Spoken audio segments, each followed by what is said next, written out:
पंचतत्वात्मकं कृष्णं भक्तरूपस्वरूपकं भक्तावतारं भक्त्याख्यं नमामि भक्तशक्तिकं नमस्कृत्य प्रवक्ष्यामि देवदेवं जगद्गुरुं नाम्नामष्टोत्तरशतं चैतन्यस्य महात्मनः विश्वाम्बरोजितक्रोधो मायामानुष्य विग्रहः अमायिमायिनां श्रेष्ठो वरो देशो द्विजोत्तमः जगन्नाथप्रिया सुत पितृभक्तो महामनाः लक्ष्मीकान्त सच्चिपुत्रा प्रेमदो भक्तवात्सल द्विज प्रिय द्विजवरो वैष्णव प्राणनायक द्विजाति पूजक शांतः श्रीवास प्रिया ईश्वर तप्त कांचन गौरंग सिंहग्रीवो महाभुज पीतावास रक्तभट्ट षड्भुजोत चतुर्भुज द्विभुजश्च चक्री पद्मदारो अमलः पांचजन्यदारो शारंगी वेणुपाणि सुरोत्तम कमलाक्षेश्वरो प्रीत गोपाल लीलाधारो इव नीलरत्नदारो रूप्य हरिकौस्तुभूषण श्रीवात्सलोचना बाष्वान् मणिदृक् काञ्चलोचन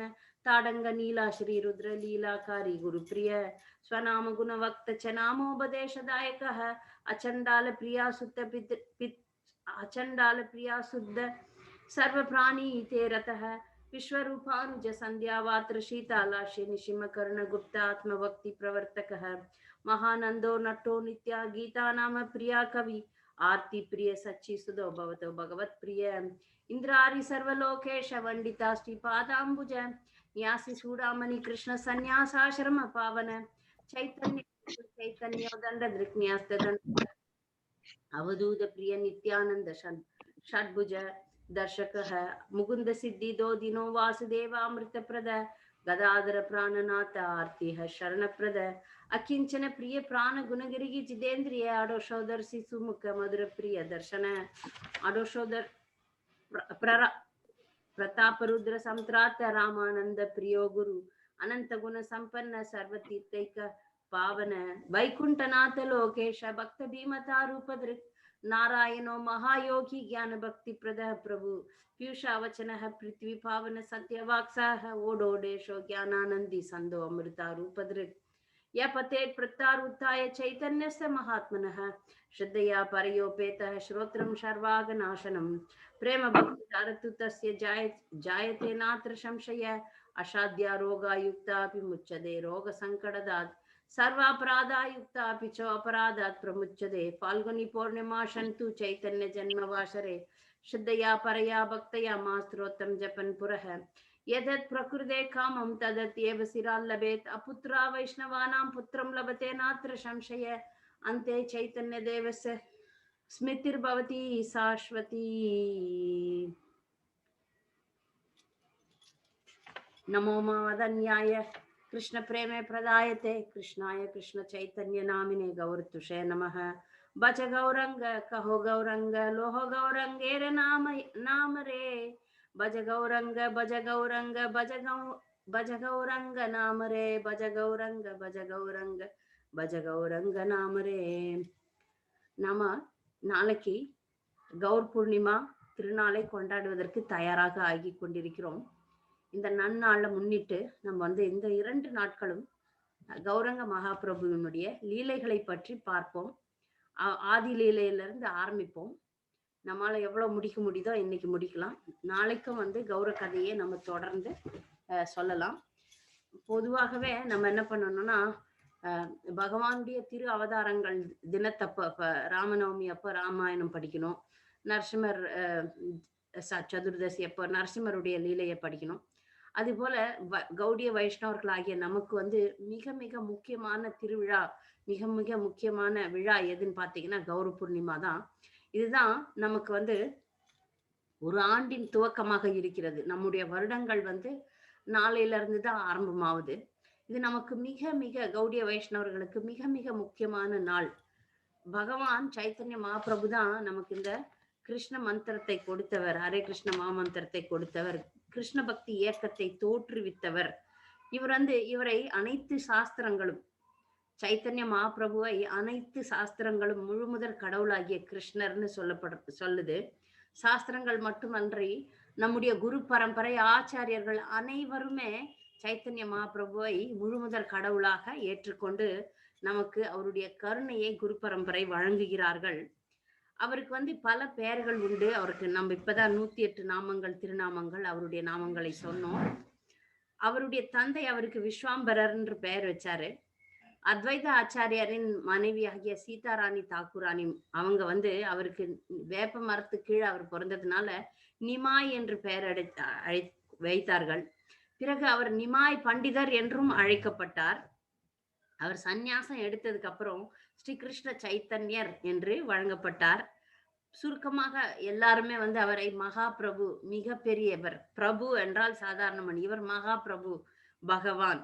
அவர் வந்து மேலும் பிரபலமாக கௌரங்கர் கௌரஹரி என்று அழைக்கப்படுகிறார். அவர் தங்க நிறமாக இருந்தார். அதனால அவரை வந்து கௌ அப்படின்னா கௌரங்கா அப்படின்னா தங்க, கௌரங்கி அப்படின்னா தங்க நிறமான பெண்ணுன்னு அர்த்தம். அது ராதாராணியை குறிக்கும். கௌரங்கர் அப்படின்ற நாமம் வந்து சைத்தன்ய மகாபிரபுவை குறிக்கும். அவர் தங்க நிறமாக இருந்தார். அவருடைய வாழ்நாள் வந்து 48 வருடங்கள் தான் இந்த உலகத்துல. அவர் வந்து முதல் 24 வருடங்கள் வந்து நவதீப்ல இருந்தாரு. அடுத்து அவர் சந்நியாசம் மேற்கொண்டு 25 வயதில் அவர் சந்நியாசம் மேற்கொண்டு பூரிக்கு போயிடுறார். பூரியை மையமாக கொண்டு 6 வருடங்கள் அவர் தீர்த்த யாத்திரை பண்றார். அதாவது தென்னிந்தியா முழுக்க, வங்காளம் முழுவதும், விருந்தாவனம், மேலும் மகாராஷ்டிரா வரைக்கும் வந்து அவர் வந்து யாத்திரை மேற்கொள்கிறார்.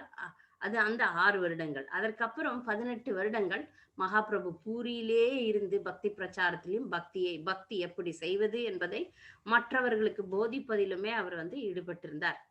சைத்தன்ய மகாபிரபுனுடைய வாழ்க்கையில பாத்தீங்கன்னா அவர் வந்து பக்தி எப்படி செய்ய வேண்டும், பக்தன் எப்படி இருக்க வேண்டும் என்பதை அவர் வாழ்ந்து காட்டினார்.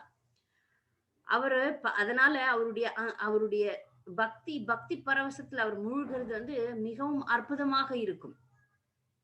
கண்கள்ல வந்து கண்ணீர் பெருக்கெடுத்து ஓடும். அவருடைய உடல் வந்து அவருடைய உடலில் இருக்கும் அந்த கை, கால்கள், கண்கள் எல்லாம் உள்ள வந்து இழுத்து கொள்ளப்படும்.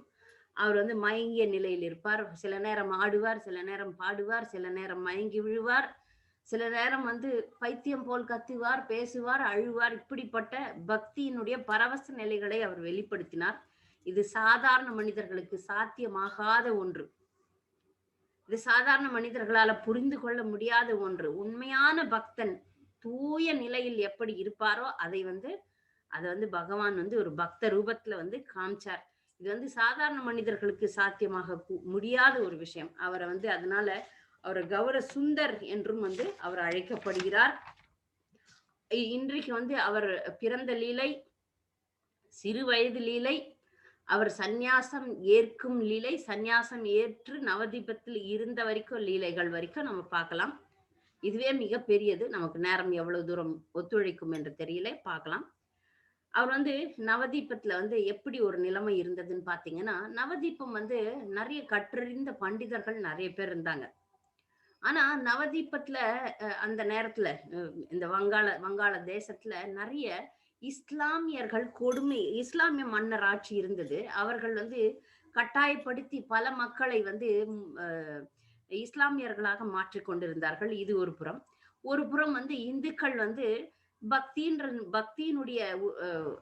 பக்தியினுடைய மகத்துவத்தை அறியாமல் பொன், பொருள், பௌதிக சுகங்கள் இதற்காக தேவி தேவர்களை வழிபட்டு கொண்டு அதுவும் சரியா செய்யல. அப்படி ஒரு மக்கள் கூட்டம் இருந்தது. இருந்த ஒரு சில பிராமணர்கள் வந்து ஜாதி வெறி பிடித்து சமய சடங்குகளை செய்வதில் குறியாக இருந்தார்களே ஒழிய பக்தினா என்னன்னு தெரியாம இருந்தாங்க. அதே போல ஆனா அந்த இவ்வளவு மாறுபட்ட ஒரு குழப்பமான சூழ்நிலை நவதீபத்தில் இருந்த போதில் அப்போ ஒரு சிறுபான்மையினர் மிக தூய பக்தர்களாக இருந்தாங்க. அந்த தூய பக்தர்களுடைய வரிசையில் அத்வைத ஆச்சாரியார் முதலிடம் பெறுவார். அவர் வந்து மிக பெரியவர். அவர் நமக்கு எல்லாருக்கும் தெரியும். அவர் வந்து சிவன் மற்றும் விஷ்ணுவின் இணைந்த அவதாரம். அவர் இந்த நிலைமையை பார்த்து, இந்த நிலைமையில கிருஷ்ணர் இங்க கண்டிப்பாக வர வேண்டும் என்ற தூய பக்தியினால ஷால கிராமத்திற்கு கங்கை நீரும் துளசியும் கொண்டு பூஜித்தார். அந்த இடம் இப்ப கூட இருக்கு. இங்க சாந்திபூர்ன்ற இடம் இருக்கு. இங்கேயும் வந்து நவதீபத்திலயும் அவர் வந்து கங்கை கரையில, மாயாப்பூர்ல கங்கை கரையில அமர்ந்து பகவானை உருகி வேண்டிக் கொண்டார். பகவானே, நீங்கள் இப்ப அவதாரம் எடுத்து வர வேண்டும். அப்படி நீங்க வரலன்னா இந்த உலகத்தை காப்பாற்ற முடியாது, அதனால நீங்க வரணும்னு சொல்லிட்டு பிரார்த்தனை செய்தார். அந்த பிரார்த்தனையை ஏற்றுக்கொண்டார் பகவான்.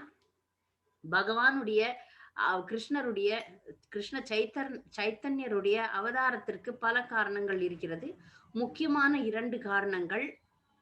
அதுல ஒரு காரணம் வந்து இது மேலோட்டமான காரணம். மக்களுக்கு வந்து பக்தியை பகவான் போதிக்கவில்லை என்றால் அவர்கள் பக்தியை கற்றுக்கொள்ள முடியாது. அதனால பக்தி எப்படி செய்யணும், பக்தர்களாக எப்படி ஆக வேண்டும் என்பதை போதிப்பதற்காக தானே பக்தராக வந்தார். இன்னொரு முக்கியமான அந்தரங்க காரணம் இதுதான் முக்கியமான காரணம். உலகத்துல இந்த இந்த பக்தர்கள் வரிசையில மிகப்பெரிய பக்தர் யாருன்னு பாத்தீங்கன்னா ஸ்ரீமதி ராதாராணி தான். மிக தூய்மை, மிக உயர்ந்த பக்தர் அப்படின்ற இதுல பாத்தீங்கன்னா நம்பர் 1 ஸ்ரீமதி ராதாராணி தான்.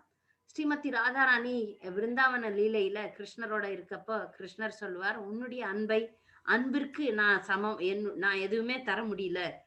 இந்த அன்பு எப்படிப்பட்டது, இதை நானும் உணர வேண்டும். இந்த பக்தி, இந்த தூய பக்தியினுடைய சுவையை நானும் சுவைக்க வேண்டும். அதற்காக உன்னுடைய நிறம் கொண்டு நான் வந்து பக்த ரூபத்தில் அவதரிக்க போகிறேன் அப்படின்னு சொல்லிட்டு சொல்வார் கிருஷ்ணலீலையில. அதன் பிரகாரம் வந்து பகவான் வந்து பக்தியை சுவைப்பதற்காக, உடல் வந்து பகவான், ஆனா அந்த அன்பு வந்து ராதாராணி. அது அப்ப ஸ்ரீ கிருஷ்ண சைத்தன்யர் கிருஷ்ணரும் ராதாராணியும் இணைந்த அவதாரம். அதனால அவர் வந்து இந்த உண்மையான காரணம், பகவான் இந்த உலகத்துக்கு அவதரிப்பதனுடைய உண்மையான காரணம் வந்து தன்னுடைய உண்மையான பக்தையான ஸ்ரீமதி ராதாராணியினுடைய பக்தியை உணர்வதற்காக, அறிவதற்காக. 1407ஆம் ஆண்டு சகாப்த வருடம், அது கிறிஸ்துவின் பிறப்பிற்கு பின்னால் 1486வது வருடம் பிப்ரவரி மாதம் 18ஆம் நாள் பால்குண பௌர்ணமின்னு சொல்றாங்க. பால்குண பௌர்ணமி இந்த நவதீபத்தில் உள்ள மாயாப்பூர் வந்து மாயாப்பூர்ல நவதீபத்துல 9 தீவுகள் இருக்கிறது. அதுல மிக முக்கியமான தீவாகிய அந்தர் தீபத்தில் பகவான் ஒரு வேப்ப மரத்துக்கு அடியில அவதரித்தார். அவருக்கு வந்து தாயின் பெயர் வந்து சச்சி மாதா, தந்தையின் பெயர் வந்து ஜெகநாத மிஸ்ரா. இந்த தாய்க்கு வந்து இந்த சச்சி மாதாவுக்கு வந்து 6 பெண் குழந்தைகள் இறந்து போன முதல்ல. அதுக்கப்புறம் 7வதாக விஸ்வரூபர் என்ற ஆண்மகன் பிறகுறார். 8வதாக பகவான் சைத்தன்யர் வந்து அவதரிக்கிறார். இவர் வந்து 13 மாதம் வந்து கர்ப்பம் இருந்ததாம். பொதுவாக 9 மாதங்கள் தான் கர்ப்பம் இருக்கும். இவர் பகவான்றதை வந்து ஒவ்வொரு நிலையிலையும் உணர்த்தினார். சச்சி மாதா கர்ப்பிணியாக இருந்தப்ப பல தேவி தேவர்கள் வந்து அவரை வணங்கி விட்டு செல்வார். அவங்களுக்கு ஒண்ணுமே புரியாது. சச்சி மாதா வந்து யசோதை தேவகியினுடைய இணைந்த அவதாரம். ஜெகநாத் மிஸ்ரா வந்து வசுதேவர் நந்த மகாராஜருடைய இணைந்த அவதாரமாக சொல்லப்படுகிறார்கள். இவர் வந்து இந்த வேப்ப மரத்துக்கு அடியில தோன்றதுனால அத்வைத ஆச்சாரியாருடைய மனைவி வந்து ஏற்கனவே குழந்தைகள் வேற போயிடுச்சு. அதனால வேப்ப மரம் வந்து தீய சக்திகளை ஓட்டக்கூடிய ஒரு சக்தி வாய்ந்த ஒரு மரம். அதனால அதே கொண்டு ஒரு பேர் வைக்கலாம்னு நிமாய்னு பேர் வச்சாங்க. அதனால அங்க இருக்கிறவங்க சுத்தி எல்லாம் இருக்கிற அக்கம் பக்கத்துல இருக்கிறவங்க எல்லாருமே சைத்தன்ய மகாபிரபுவை நிமாய் என்று அன்போடு அழைப்பது வழக்கம். சச்சி மாதானுடைய தந்தை வந்து நீலாம்பர சக்கரவர்த்தி. அவர் வந்து இந்த குழந்தை பிறந்த உடனே ஒரு ஜாதகத்தை பார்த்தார். அவர் மிக மிக சிறப்பு வாய்ந்த ஒரு ஜோதிடர், நல்ல திறமை வாய்ந்த ஒரு ஜோதிடர். அந்த குழந்தையினுடைய ஜாதகத்தை பார்க்கும்போது அதுல முழுமுதற் கடவுள் கிருஷ்ணருடைய ஜாதகமே அதுல இருந்தது. இந்த மாதிரி ஜாதகம் வந்து சாதாரண ஜாதகம் கிடையாது. எல்லாமே சிறப்பாகவும், இது கடவுளை தவிர வேற யாருக்கும் அந்த மாதிரி ஜாதகம் வராதுன்றத அவர் கணித்து விட்டார். ஆனா யாருக்கும் அதை சொல்லாம அவர் வந்து பெயர் வச்சார். எப்படி பெயர் வச்சார்னா விஸ்வாம்பரர், உலகத்தை ரட்சிப்பவர் அப்படின்னு சொல்லிட்டு பெயர் வச்சார். அதுக்கப்புறம் இந்த இடத்துல வந்து குழந்தை வளர ஆரம்பிச்சது. குழந்தைக்கு வந்து பெயர் சூட்டு விழா முடிஞ்சது. அதுக்கப்புறம் வந்து குழந்தை தவழ்ந்து போகும்போது ஒரு விழா வைப்பாங்க. அதாவது அந்த குழந்தைக்கு எதிர்க்க சாப்பாட்டு பொருள் வைப்பாங்க, விளையாட்டு சாமான் வைப்பாங்க, பாகவதம் வைப்பாங்க, பணம் காசு வைப்பாங்க. அப்படி பல பொருட்களை வைப்பார்கள். அந்த குழந்தை தவழ்ந்து சென்று காசு எடுக்கல, சாப்பாட்டு பொருள் எடுக்கல, வேற எதுவும் எடுக்கல. பாகவதத்தை எடுத்து கட்டி அணைத்து கொண்டது. இதிலிருந்து அவர் மிகப்பெரிய பண்டிதராக வருவார் அப்படின்றது வந்து எல்லாருக்கும் தெரிஞ்சது. அவர் குழந்தையா இருக்கப்ப ஒரு லீலை பண்ணுவார். எப்ப பார் ஓன்னு அழுவார். அப்ப சுத்தி அந்த வீட்டுக்கு பக்கத்துல இருக்கிற பெண்கள்லாம் வந்து ம் நிமாய் மேல ரொம்ப பாசம் வைத்துக் கொண்டிருந்தார்கள். அவர்கள்லாம் வந்து அ பாடணும் அப்படின்றதுக்காகவே அவர்கள்லாம் ஹரி, ஹரி, ஹரி, ஹரி, ஹரி, ஹரி, ஹரி, ஹரின்னு பாட ஆரம்பிச்சதுக்கு அப்புறம் அவர் வந்து அழுகைய நிறுத்துவாராம். இதுவே அவர் வந்து ஒரு தொழிலாட்டம் பண்ணிட்டு அமர்க்களம் பண்ணிட்டு இருப்பாராம். சிறு குழந்தையாக இருக்கும்போது கிருஷ்ணரை போலவே அவர் நெறைய அ துஷ்ட வேலைலாம் பண்ணியிருக்கிறார். அதெல்லாம் நம்ம முறையாக பார்ப்போம். அவர் சின்ன குழந்தையா இருக்கும்போது, ஒரு இன்னும் நடக்க ஆரம்பிக்கல. அந்த குழந்தையாக இருந்தப்போ 2 திருடர்கள் அவர் அணிந்திருக்கும் அழகிய நகைகள்லாம் கழட்டிக்கலாம் அப்படின்னு சொல்லிட்டு, அந்த திருடர்கள் அவரை தூக்கி கொண்டு போனார்கள். அப்படி தூக்கி போடும்போது பகவான் தான் எல்லாத்தையும் அறிஞ்சவராச்சே. அதற்குள்ள சச்சி மாதாவும், ஜெகநாத் மிஸ்ராவும் மிக கஷ்டப்பட்டு குழந்தைய காணுமே காணுமேன்னு தேட ஆரம்பிச்சாங்க. இந்த திருடர்களுடைய மனசுல உட்கார்ந்திருக்கிற இதய பரமாத்மா பகவான் வந்து அவர்களை திருப்பி விட்டு, அவர்கள் சுத்தி சுத்தி இங்கேயே வந்து அவர்களுடைய வீட்டுக்கே வந்து குழந்தையை திருப்பி குடுக்குற மாரி செஞ்சுட்டாரு. இது ரொம்ப ஆச்சரியமான ஒரு விஷயம். கிருஷ்ணர வந்து எப்படி துஷ்ட மோகனர் அப்படின்னு சொல்லுவாங்க. குறும்புக்காரர். அந்த மாதிரி இவரும் வந்து நெறைய குறும்பு பண்ணுவாரு. சின்ன வயசுல வந்து குறும்புத்தனம் நெறைய சேஷ்டைகள் நெறைய இருந்தது. ஒரு முறை பேச ஆரம்பிச்சுட்டார் மகாபிரபு. நிமாய் பேச ஆரம்பிக்கும்போது மண் எடுத்து சாப்பிடுறாரு. மண் எடுத்து சாப்பிடும்போது அவங்க அம்மாவுக்கு வந்து கோவம் வருது. வந்து "மண்ண போய் சாப்பிடுறியே" அப்படின்னும்போது, பகவான் வந்து பதில் சொல்றாரு. "மண்ணுல இருந்து தான் எல்லாமே முளைக்குது, எல்லாமே வருது. அத கொண்டு தான் நம்ம இனிப்புகள சாப்பிடுறோம். இனிப்புகள தயார் செய்றோம். மண்ணு தானே எல்லாத்துக்குமே ஆதாரமா இருக்குது. அதனால இனிப்பு சாப்பிடுறதுக்கு பதில் மண்ணையே சாப்பிட்டுறேன். 2ம் ஒண்ணு தானே" அப்படின்னு சொல்லிட்டு மாயாவாதம் பேசுறாரு. எல்லாம் ஒண்ணுன்னு தானே மாயாவாதிகள் பேசுறாங்க. அப்ப அதே மாயாவாதிகளுக்கே ஒரு சவால் மாதிரி இந்த கேள்வி இருக்கிறது. எல்லாம் ஒண்ணுன்னா அத எடுத்து சாப்பிட வேண்டியதுதானே, மண்ண சாப்பிட வேண்டியதுதானே, ஏன் மண்ணிலிருந்து வர பொருட்களை, விளை பொருட்களை கொண்டு அதுல வந்து பலவிதமான இது கலப்புகள் கலந்து நம்ம ஒரு ஒரு இனிப்ப செய்றோம். அந்த மண்ண எடுத்து சாப்பிட்டுறலாமேன்ற மாதிரி தாயையே சோதிக்கிறார். இப்ப தாய் சொல்றா, ஒரு உதாரணம் சொல்றா சச்சி மாதா. மண்ணுல இருந்து தான் களிமண் வருது. களிமண்ண எடுத்து தான் பூமியில இருந்து தான் களிமண் கிடைக்குது. களிமண்ண எடுத்து தான் நம்ம பானை செய்றோம். அந்த பானையில தான் தண்ணி ஊத்தி வைக்க முடியுமே தவிர, நேரடியா மண்ணுல தண்ணி ஊத்தி வச்சோம்னா, அத நம்மால உபயோகிக்க முடியாது. அதுலருந்து தான் வருதுன்னா கூட 2மே வேறன்றத நீ வந்து புரிஞ்சுக்கணும் அப்படின்னு சொல்லி மாயாவாதத்தை சச்சி மாதா முறியடிக்கிறாள். அப்புறம் இன்னும் கொஞ்சம் குழந்தையான உடனே சைத்தன்ய மகாபிரபு தாயிடம் எனக்கு வந்து நிலவு வேண்டும்னு கேட்கிறார். ஓ! நிலவு தானே வேணும் அப்படின்னு சொல்லிட்டு கிருஷ்ணருடைய திருப்படத்தை எடுத்துன்னு வந்து குடுக்குறார். குடுத்தவுடனே கிருஷ்ணர் மகாபிரபு அமைதி ஆகிறார். அதுக்கப்புறம் இன்னும் கொஞ்சம் குழந்தை ஆயிட்டார். ஒரு விடு விடுன்னு ஓடுற மாதிரி இருக்கிறாரு. ஒரு 2, 3 வருஷம் வயசு இருக்கும். அந்த நேரத்துல அந்த காலத்துல எல்லாம் பார்த்தீங்கன்னா, தீர்த்த யாத்திரைக்கெல்லாம் போனோம்னா, ஹோட்டல்ஸ் எல்லாம் இருக்காது. நடந்து தான் போவாங்க. தெரிஞ்சவங்க யாரையாவது கேட்பாங்க, "உங்க திண்ணையில நாங்க படுத்துக்கிட்டோமா? உங்க வீட்ல இடம் குடுக்குறீங்களான்னு?" கேட்பாங்க. அதெல்லாம் வந்து அப்ப அந்த காலம் ரொம்ப நல்ல காலமாக இருந்தது. அனைவருக்குமே விருந்தளிக்கக்கூடிய அளவுக்கு மக்கள் வந்து பெருந்தன்மை உடைந்தவர்களாக இருந்தார்கள். ஜெகநாத் மிஸ்ரா வந்து ஒரு நல்ல பிராமணர். அதனால தீர்த்த யாத்திரை செல்லும் பக்தர்கள், வைஷ்ணவர்கள், பிராமணர்கள்லாம் அவங்க வீட்டுக்கு வருவாங்க. அப்போ ஒரு பிராமணர் வந்தார். அவர்கிட்ட வந்து சாலக்கிராமம் இருந்தது. அவர் வந்து அவர் வீட்ல தங்குனார். தங்குனோனே அவருக்கு வேண்டிய அரிசி, பருப்பு, காய்கறிகள்லாம் குடுத்தார் ஜெகநாத் மிஸ்ரா. "நீங்க சமைச்சு சாப்பிடுங்கன்னு." அவர் வந்து சமைச்சு தன்னுடைய சாலக்கிராமுக்கு வந்து நைவேத்தியம் பண்றதுக்கு போவார். நைவேத்திய மந்திரம் சொல்லும்போது உடனடியாக அங்க நிமாய் போய் அந்த நைவேத்தியத்த எடுத்து எல்லாத்தையும் சாப்பிட்டுருவார்.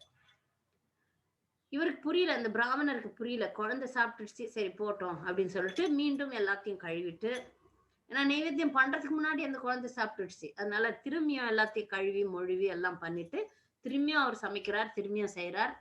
இந்த குழந்தை திரும்பியும் போய் சாப்பிட்டுடுது. இதுக்குள்ள அது ரொம்ப நேரம் ஆயிப்போச்சு. இப்படியே செஞ்சு செஞ்சு இரவு வந்து சரி இன்னைக்கு என் தலையெழுத்துல போஜனம் இல்ல போல் இருக்கு அப்படின்னு சொல்லிட்டு இரவு கடைசியில அது வந்து இதை அறிந்த ஜெகநாத் மிஸ்ரா குழந்தைய கட்டி போட்டு வச்சுக்கிறார். ரூம்ல வச்சு பூட்டி வைக்கிறார். நான் அவர் தான் கடவுளாச்சே, அதனால அதை மீறி வெளியே போயிடுறாரு. இரவு நேரத்துல வந்து ஒரு ரொம்ப நேரம் ஆயிப்போச்சு. அந்த இரவு நேரத்துல நைவேத்தியம் பண்ண போகும்போதும் இந்த குழந்தை வந்து அங்க நிக்குது. அப்ப அவர் ரொம்ப கண்ணீர் விட்டு அழறார் பிராமணர். இன்னைக்கு நான் என்ன பாவம் செஞ்சேன்? இந்த குழந்தைய ஒண்ணுமே பண்ண முடியல, அடிக்க முடியாது. குழந்தை அவங்க வீட்ல நம்ம தங்கி இருக்கிறோம். அந்த குழந்தைய போய் நம்ம அடிக்க முடியுமா? அப்படின்னு சொல்லிட்டு கண் கலங்கும்போது பகவான் வந்து விஷ்ணுவாக காட்சியளித்து, எந்த பகவானுக்கு நீ நைவேத்தியம் பண்றியோ, அந்த பகவானே நான் இங்க இருக்கும்போது, நான் நேர்ல வர்றது தானே உசிதம். நீ தானே என்ன அழைக்கிற. அதுக்கு தானே நான் வரேன்னு சொல்லும்போது, அந்த பிராமணர் தன்னை மிகவும் பாக்கியசாலியாக கருதினார். பகவானை வழிபட்டார். இது ஒரு அதிசயமான ஒரு லீலை. அடுத்து நவதீபத்துல 2 பேர் 2 பிராமணர்கள் இருந்தாங்க. அதுல ஒருத்தர் பேரு இரண்யர், இன்னொருத்தர் பேரு ஜெகதீசர். இவங்க வந்து விஷ்ணுவுக்கு மிக விமரிசையா வந்து நைவேத்தியம் பண்ணணும்னு ஒரு திருவிழா எடுத்தாங்க. இது பகவானாகிய அ மகாபிரபுக்கு நல்லா தெரியும். அதனால அதை அறிந்து அங்க போனார். அங்க போய் அந்த விமர்சையா நீங்க செய்றீங்கல்ல, அந்த நெய்வேத்தியம் எல்லாம் எனக்கு குடுங்க அப்படின்னு சொன்னார். அப்ப அவர்களுக்கு ஏதோ ஒரு விதத்துல இது புரிஞ்சிடுச்சு வந்திருக்கிற ஒரு பகவான் தான் சொல்லிட்டு, அவர்கள் எல்லாத்தையும் இவருக்கே அர்ப்பணிச்சாங்க. இவரும் வந்து அதை ஏற்றுக்கொண்டார். இதுக்கப்புறம் கொஞ்சம் வளர ஆரம்பிச்சுட்டாரு. வளர்ந்தா அவ்வளவுதான். கையிலேயே பிடிக்க முடியாது. அவர் தினமும் வந்து அவரை வந்து அ கங்கைக்கு போயிடுவாரு. கங்கையில போயிட்டு அவர வந்து கங்காதாஸ் பண்டித் அப்படின்ற ஒருவருடைய குருகுலத்துல அவங்க அப்பா போட்டுர்றாரு. அவங்க அப்பா வந்து ஜெகநாத் மிஸ்ரா இவர வந்து ஒரு குருகுலத்துல போடுறாரு. அதுக்கு போறேன் அந்த பள்ளிக்கூடத்துக்கு போறேன்னு சொல்லிட்டு அவர் நெறைய நாள் போமாட்டாரு. போகாம கங்கையில அமர்க்களம் பண்ணுவாரு. கங்கையில வந்து என்ன பண்ணுவாரு, குறும்புத்தனம் நெறைய பண்ணுவாரு. அப்ப என்ன பண்ணுவாரு, பிராமணர்கள்லாம் உட்கார்ந்து காயத்ரி சொல்லுவாங்க. சொல்லும்போது என்ன பண்ணுவாரு, தண்ணிய வாரி வாரி அடிப்பாரு. அப்புறம் அவங்க குளிச்சுட்டு வெளிய வரும்போது எச்ச துப்பிடுவாரு. இப்ப எச்ச துப்புன உடனே திரும்பியும் போய் குளிக்கணும்னு திருப்பியும் திருப்பியும் போவாங்க. கங்கையில குளிக்கலான்னு இப்படி நிக்கும்போது போய் கால வாரி விட்டுருவாரு. சரி இந்த மாதிரி அப்புறம் வந்து ஆண்களும், பெண்களும் குளிக்கும்போது என்ன பண்ணுவாங்க, என்ன பண்ணுவாரு 2 பேருடைய துணிகளையும் மாற்றி விட்டுடுவாரு. இந்த மாரி பண்ணும்போது, அம் இது இவங்கலாம் யோசிப்பாங்க. இவங்கலாம் இனி இப்ப நிமாய வந்து காட்டி குடுக்கணும். அவங்க அப்பாகிட்ட சொல்லி இவர வந்து நல்ல தண்டனை குடுக்கணும் அப்படின்னு சொல்லிட்டு எல்லாரும் அவங்க வர்றதுக்குள்ள இவரு என்ன பண்ணுவாரு, நல்ல சட்டை கிட்ட எல்லாம் போட்டுட்டு கையில மை தடவிக்குவாரு. இங்க் தடவி வெள்ளை கையெல்லாம் நான் பள்ளிக்கூடத்துக்கு தான் போயிட்டு வரேன்ப்பா. அப்பா நான் எதுவும் யாருக்கும் பண்ணலப்பா அப்படின்னு சொல்லிட்டு அவங்களுக்கு முன்னாடி போய் நல்ல பையனாட்டம் இருப்பாரு. அப்படியும் அவர்கள்லாம் வந்து ஜெகநாத் மிஸ்ரா கிட்ட இவர் பண்ற அ குறும்புத்தனம், சேட்டத்தனம் எல்லாத்தையும் சொல்லுவாங்க. இப்படியாக நாட்கள் போய்க்கொண்டே இருக்குது. ஒரு நாள் வந்து வேணும்னே சச்சி மாதா ம் நிமாய வந்து சோதிக்கணும்னு சொல்லிட்டு மயங்கி விழுந்துடுறாங்க. என்னதான் பண்றான் பார்க்கலாம் என் புள்ள இந்த குறும்புக்கார பையன் அப்படின்னு சொல்லிட்டு மயங்கி விழுறாங்க. இப்ப மயங்கி விழும்போது சுத்தி இருக்கிற பெண்கள்லாம் நீ உடனடியாக 2 தேங்காய் எடுத்துன்னு வரணும்னு. தேங்காய் எடுக்கணும்னா மரத்து மேல ஏறணும். அது கயிறு கட்டணும். அத பண்ணணும், இத பண்ணணும். தேங்காய் எடுக்க எப்படியும் 1 மணி நேரம் ஆகும். ஆனா, இவர் பகவான் உடனே தேங்காய் அப்படின்னு சொல்லி கொண்டாந்து குடுத்தார். எல்லாரும் அதிசயப்பட்டாங்க. அவங்களுக்கு புரியல. இதெல்லாம் ஏன் நடக்குதுன்னு தெரியல. இவர் சிறுவனாகவே இருக்கிறார். அந்த சிறுவனாக இருக்கும்போது ஒரு முறை வந்து அவருடைய மனைவி ஆக போறவங்க லக்ஷ்மி பிரியா. அவங்க வந்து சின்ன பெண்ணாக விஷ்ணுவை வணங்குவதற்கு எல்லா பூஜை பொருட்களையும் எடுத்துக்கொண்டு கங்கையில போறாங்க. கங்கைக்கு போறாங்க. அப்ப எதிர்க்க வந்த நிமாய் வந்து கேட்கிறார். "நீ வந்து என்ன பூஜிக்கணும் இத கொண்டுன்னோனே" அவங்களுக்கு தெரியும். ஏன்னா இருவரும் வந்து நிரந்தர நித்தியமான கணவன் மனைவி இல்லையா? அதனால அவங்க வந்து உடனே நிமாய்க்கு வந்து அந்த ஆர்த்தி எல்லாம் செய்றாங்க. இப்படி செஞ்சு இவர் வந்து இ இப் இந்த குறும்புத்தனம், சேட்டத்தனம் இப்படிலாம் பெண்கள் கிட்டயும் வந்து சொல்லுவாரு. யாரெல்லாம் வந்து கங்கைக்கு வந்து சிவனை வழிபடுவார்கள். நல்ல கணவன் வேண்டும்னு சொல்லிட்டு. அப்ப அவங்க கிட்ட எல்லாம் போயிட்டு சொல்வாரு, "உங்களுக்கு வந்து நல்ல கணவன் வேணும்னா என்னை வழிபடுங்கள். இல்லன்னா நீங்க வந்து வேற யாரன்னா வழிபட்டீங்கன்னா, உங்களுக்கு வந்து நெறைய நெறைய குழந்தைகள் உள்ள கிழவனுக்கு 2ஆம் தரமா போயிடுவீங்க." அப்படின்னு சொல்லிட்டு சொல்வாரு. இதை நம்பி இவர வழிபடுறவங்களுக்கெல்லாம் அழகான நல்ல கணவன் கிடைக்கும். இவர நம்பாம எதிர்த்து போறவங்களுக்கு அவர் சொன்ன மாதிரி கிழவன்களா கிடைப்பாங்க. இந்த மாதிரியே ஒரு குறும்புத்தனம், விஷமத்தனம் பண்றத பார்த்து, பார்த்து, பார்த்து மக்கள்லாம் போய் ஜெகநாத் மிஸ்ராவுக்கு சொல்ல ஆரம்பிச்சாங்க. ஜெகநாத் மிஸ்ரா மிக கடுமையாக நிமாயை தண்டிப்பார்.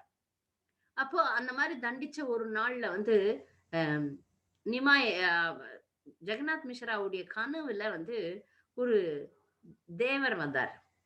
அதாவது தெய்வீக நபர் வந்தார். வந்து நீங்க வந்து செய்யறது தவறு. வந்திருப்பது முழுமுதற் கடவுள். அவரை கண்டிக்க உங்களுக்கு எந்த உரிமையும் கிடையாது. அவரை கண்டித்து நீங்க அபராதத்துல விழாதீங்க. அப்படின்னு அவர் அறிவுரை குடுப்பார். அதுக்கு பதிலா வந்து ஜெகநாத் மிஸ்ரா தெளிவா சொல்றார். வந்திருக்கிறது முழுமுதற் கடவுளாக இருக்கட்டும். ஆனால் இப்போது நான் தான் அவருக்கு தந்தை. அவரை உண்மையான வழியில், நல்ல வழியில் அவரை வழிநடத்துவது என்னுடைய கடமை. அதனால் நான் அவரை கண்டித்தே தீருவேன்னு சொல்றார். வந்திருக்கிறவர் யாரா இருந்தா என்ன? ஆனாலும் வந்து என் மகன் அப்படின்றது உண்மை. அதனால் நான் கண்டிப்பேன். அது என் கடமைன்னு சொல்றார். இப்படியாக பகவான் நிமாய் வந்து வளர்ந்து கொண்டே போகிறார். இப்போ வளர்ந்து கொண்டே போகும்போது ஒரு நாள் வந்து சச்சி மாதா கிட்ட இவர் பேசுறார். சச்சி மாதா, நான் உங்ககிட்ட ஒரு வரம் கேட்பேன், செய்வீங்களான்னு. அப்ப மாதா சொல்றாங்க, கண்டிப்பா செய்வேன் கண்ணா அப்படின்னு சொல்றா. என்ன வரம்னா, ஏகாதசி அன்று கண்டிப்பாக நீங்கள் தானியம் சாப்பிடக்கூடாது. அதுக்கு வந்து எனக்கு சத்தியம் பண்ணுங்க அப்படின்னு சொல்லி, அன்னில இருந்து தாய் வந்து தன்னுடைய குழந்தை சொன்னதுனால ஏகாதசி அன்னைக்கு அவ வந்து எந்த தானியத்தையும் சாப்பிடாம விரதம் இருக்க ஆரம்பிக்கிறா. அதுக்கப்புறம் என்ன ஆச்சுன்னா, விஸ்வரூபர் அவருடைய அண்ணா, நிமாயுடைய அண்ணா, மகாபிரபுனுடைய அண்ணா வந்து விஸ்வரூபர். அவர் வந்து எங்க தனக்கு திருமணம் செய்து விடுவார்களோ அப்படின்னு சொல்லிட்டு, அதற்காக பயந்து போய் என்ன பண்றாரு, சந்நியாசம் எடுத்துக்கொண்டு வீட்ல சொல்லாம போயிடுறாரு.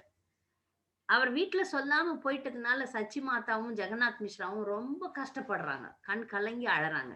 அப்போ வந்து சைத்தன்ய மகாபிரபு நிமாய் வந்து, "நான் இருக்கிறேன். நீங்க கவலைப்படாதீங்க. நான் உங்களுக்கு வந்து எப்படியும் உங்களை நான் காப்பாற்றுவேன். நீங்க கவலையே படக்கூடாது." அப்படின்னு சொல்லிட்டு வாக்குறுதி குடுக்குறார். கடைசியில இவரும் அந்த வாக்குறுதிய மீறிடுவார். ஒரு முறை இதெல்லாம் லீலைகள்ல வருது. ஒரு முறை ஒரு சிவபக்தர் தான். அவர் வந்து பிச்சை எடுத்துக்கிட்டே போறார். பகவான் சிவனை நினைத்துக் கொண்டு பிச்சை எடுக்கிறார். அவர் மிகப்பெரிய சிவபக்தர்ன்றதுனால அவருக்கு வந்து சிவனாக இவரே காட்சியளிக்கிறார். அவரே சிவனாக காட்சியளித்து அவருக்கு திருப்தி அளிக்கிறார். அடுத்து வந்து ஒரு முறை அதுக்கப்புறம் ஜெகநாத் மிஸ்ரா நிமாய்க்கு வந்து பூணூல், ஏன்னா இவர்கள் பிராமணர்கள், அதனால அந்த இது பண்ணணும். இந்த பூணூல் அணிவிக்கிற இந்த விழாவை எடுக்கணும். அத வந்து ஏற்பாடு செய்றார். ஏற்பாடு செஞ்சு அதுக்கப்புறம் வந்து கங்காதாஸ் பண்டிதர்னுடைய பள்ளிக்கூடத்துல அவரை சேர்க்கிறார். அவரை சேர்த்த உடனே அங்க வந்து பகவான் தானே, இவர் வந்து நல்லா படிச்சு பெரிய நல்ல எல்லாத்துலயும் பாண்டித்யம் வந்துடுறார். ஏதோ அவர் கங்கதாஸ்க்கு வந்து நல்லா தெரியும் இது யாருன்ட்டு. ஆனாலும் அஹ் அவர் வந்து இப்ப அவருடைய லீலைகளை செய்யறதுனால அவருக்கு வந்து குருவாக வேண்டிய ஒரு அவசியம் ஏற்படுகிறது. அதனால அவருக்கு வந்து சொல்றாரு, இத பெரும் பாக்கியமா நினைக்கிறாரு கங்காதாஸ். ஆனா என்ன ஆகும்னா, எப்போ வந்து நிமாய் வந்து ஒரு மிகப்பெரிய பண்டிதர் ஆகிறாரோ, அப்ப வந்து ஜெகநாத் மிஸ்ரா வந்து இந்த உலகை விட்டு மறைந்து விடுகிறார். இந்த உலகத்தை விட்டு மறைஞ்ச உடனே சச்சி மாதாக்கு வந்து மகாபிரபு நிமாய விட்டா வேற யாரும் கிடையாது. இனி அந்த ஒரே மகன் தான். முதல் மகனும் போயிட்டார் சன்னியாசம் எடுத்து. இப்ப நிமாய் தவிர யாரும் கிடையாது. எப்போ தன்னுடைய தந்தை மறைந்து விட்டாரோ, இவரு கொஞ்சம் இளம் வயத வந்துடுறார். வந்ததுனாலயும் 2 காரணங்கள்னால. தந்தை மறைவு, இளம் வயது வந்துருச்சு. அதனால அந்த குறும்புத்தனத்தெல்லாம் விட்டுர்றாரு. குறும்பு பண்றதெல்லாம் விட்டுர்றாரு. நியமமாக ஒரு சந்தியாவந்தனம், ஏன்னா பூணூல் போட்டிருக்கிறாங்க. அதனால அவர் காயத்ரி மந்திரம் சொல்றது. அந்த 3 வேலைகளிலும் சந்தியாவந்தனம் செய்றார். காயத்ரி மந்திரத்தை சொல்லி. யாரெல்லாம் அதர்மிகளாக இருக்கிறாங்களோ அவங்க கிட்டலாம் அவர் போக மாட்டார், சேர மாட்டார். அவரே வந்து படிச்சு முடிச்சதுனால அவர் வந்து அவரே ஒரு சமஸ்கிருத பள்ளிக்கூடத்தை ஆரம்பிக்கிறார். அந்த சமஸ்கிருத பள்ளிக்கூடத்தை ஆரம்பிப்பார். இதுல வந்து என்ன பண்ணுவார்னா, இதுல வந்து நிமாய் வந்து நல்ல படிச்சவர், சமஸ்கிருதம் அறிந்தவர். அதனால ஒரு கர்வமான இளம் பையனை மாதிரி நடந்துப்பார். அதனால ஸ்ரீவாஸ் தாக்கூர் அங்கதான் இருந்தார். ஸ்ரீவாசர் இந்த பஞ்ச தத்துவத்துல இருப்பார் இல்லையா, ஸ்ரீவாசர் வந்து நாரத முனிவர் தான். அவர் இந்த லீலையில ஸ்ரீவாசராக வருகிறார். அவர் வந்து இவரை கண்டாலே விலகிடுவார். இவர்கிட்ட நிறைய வச்சுக்க மாட்டார். என்ன பண்ணுவாரு, இப்ப சும்மா இருக்கிறவங்க எல்லாம் இங்க வாங்க வாதம் பண்ணலான்னு கூப்பிடுவார். ஒரு வாதம் வைப்பார். இதை எதிர்த்து பேசுங்கன்னு சொல்லுவார். அவங்க எதிர்க்க இருக்கிறவங்க அதை எதிர்த்து பேசுவாங்க. அத வந்து இவர் என்ன பண்ணுவாரு, திருப்பி முறியடிச்சு பேசுவார். தானே அதை சொல்லிட்டு, அத முறியடிச்சும் பேசுவார். அதுக்கு சாதகமாகவும் பேசுவார். அதுக்கு பாதகமாகவும் பேசுவார். கடைசில அது எப்படின்னும் விளக்குவார். இப்படி செஞ்சு செஞ்சு வர்றவங்களெல்லாம் தோக்கடிச்சு அவர்கள வந்து வெட்கப்பட வச்சுருவார். அதனால ம் ஸ்ரீவாஸ் தாக்கூர் போன்றவர்கள்லாம் இவர கண்டு விலகிடுவாங்க. இவர்கிட்ட வேணாம் வேணாப்பா, இவர்கிட்ட நாங்கலாம் சமஸ்கிருதம்லாம் அறியலப்பா. வேணாப்பா. நான் வந்து ஸ்ரீவாஸ் தாக்கூர் சொல்றாரு, நிமாய, "நீ ஒரு நல்ல பக்தனா வரணும். இந்த மாரி சாஸ்திர ஞானம்லாம் நல்லதுதான். ஆனா சாஸ்திர ஞானம்லாம் கொண்டே பகவானை அடைய முடியாது. ஒரு பக்தனால தான் பகவான அடைய முடியும்." அப்படின்னு ஸ்ரீவாசர் சொல்லும்போது, நிமாய் சொல்வார், "உங்களைப் போன்ற வைஷ்ணவர்களுடைய ஆசீர்வாதம் இருந்தால் நான் கண்டிப்பாக பக்தனாக மாறுவேன்னு" சொல்றார். அந்த மாதிரி வாழ்ந்து கொண்டிருக்க காலத்துல வந்து நிமாய் பொதுவா வந்து பண்டிதர்களை, சந்நியாசிகளை எல்லாம் வரவழைப்பார். வர வச்சு எல்லாருக்கும் பிரசாதம் குடுப்பார். அது ஒரு முக்கியமான சேவை. கிரகஸ்தர்களுக்கு ஒரு முக்கியமான சேவை என்னன்னா, மற்ற பக்தர்கள், சந்நியாசிகள், பிரம்மச்சாரிகள், உயர்ந்த பக்தர்கள் எப்படிப்பட்ட பக்தர்களுக்கும் எல்லாருக்கும் பிரசாதம் வழங்கணும். அது ஒரு முக்கியமான சேவையாக பக்தர்கள், இல்லற பக்தர்கள் கொள்ள வேண்டும். அதற்கு எடுத்துக்காட்டா நிமாயும் வந்து விருந்தினர்கள்லாம் அழைப்பார். அப்படி அழைக்கும்போது மாதவேந்திர பூரியினுடைய சிஷ்யனாகிய ஈஸ்வரபுரிய அழைக்கிறார். பூரி வந்து விருந்தினராக வரார். வந்த உடனே அவருக்கு வந்து நல்ல எல்லாம் செஞ்சு குடுத்து அவர சச்சி மாதானுடைய சமையல செய்ய வச்சு அவங்கள செய்ய வச்சு அவருக்கு நல்ல விருந்தளிக்கிறார். அத உண்ட பிறகு ஈஸ்வரபுரி வந்து நிமாய் பண்டிதர சொல்றார். "நீ வந்து சமஸ்கிருதம் அறிந்த ஒரு இளைஞன். நான் வந்து ஸ்ரீ கிருஷ்ண லீலாமிர்தம்னு ஒரு புத்தகம் எழுதியிருக்கேன். இத படிச்சு இதுல இருக்கிற தவறுகளை எனக்கு சுட்டி காட்டுவாயாகன்னு" சொல்றார்.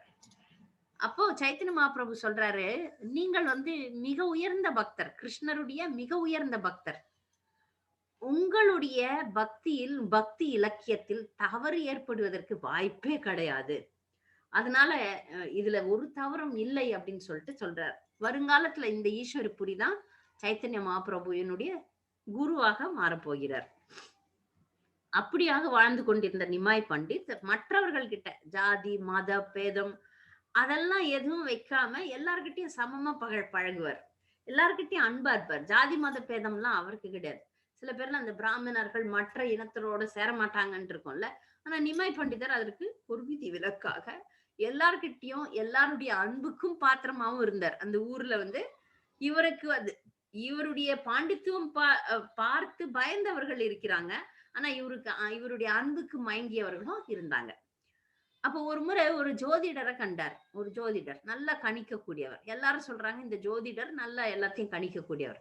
உடனே நிமாய் பண்டிதர் தன்னுடைய ஜாதகத்த காட்டுறார். "நீங்க வந்து என்னுடைய ஜாதகத்த பார்த்து சொல்லுங்க." அவர் பார்த்த உடனே சொல்லிட்டாரு, "அப்பா நீ தான் கிருஷ்ணரு. நீ தான் முழுமுதற் கடவுள்."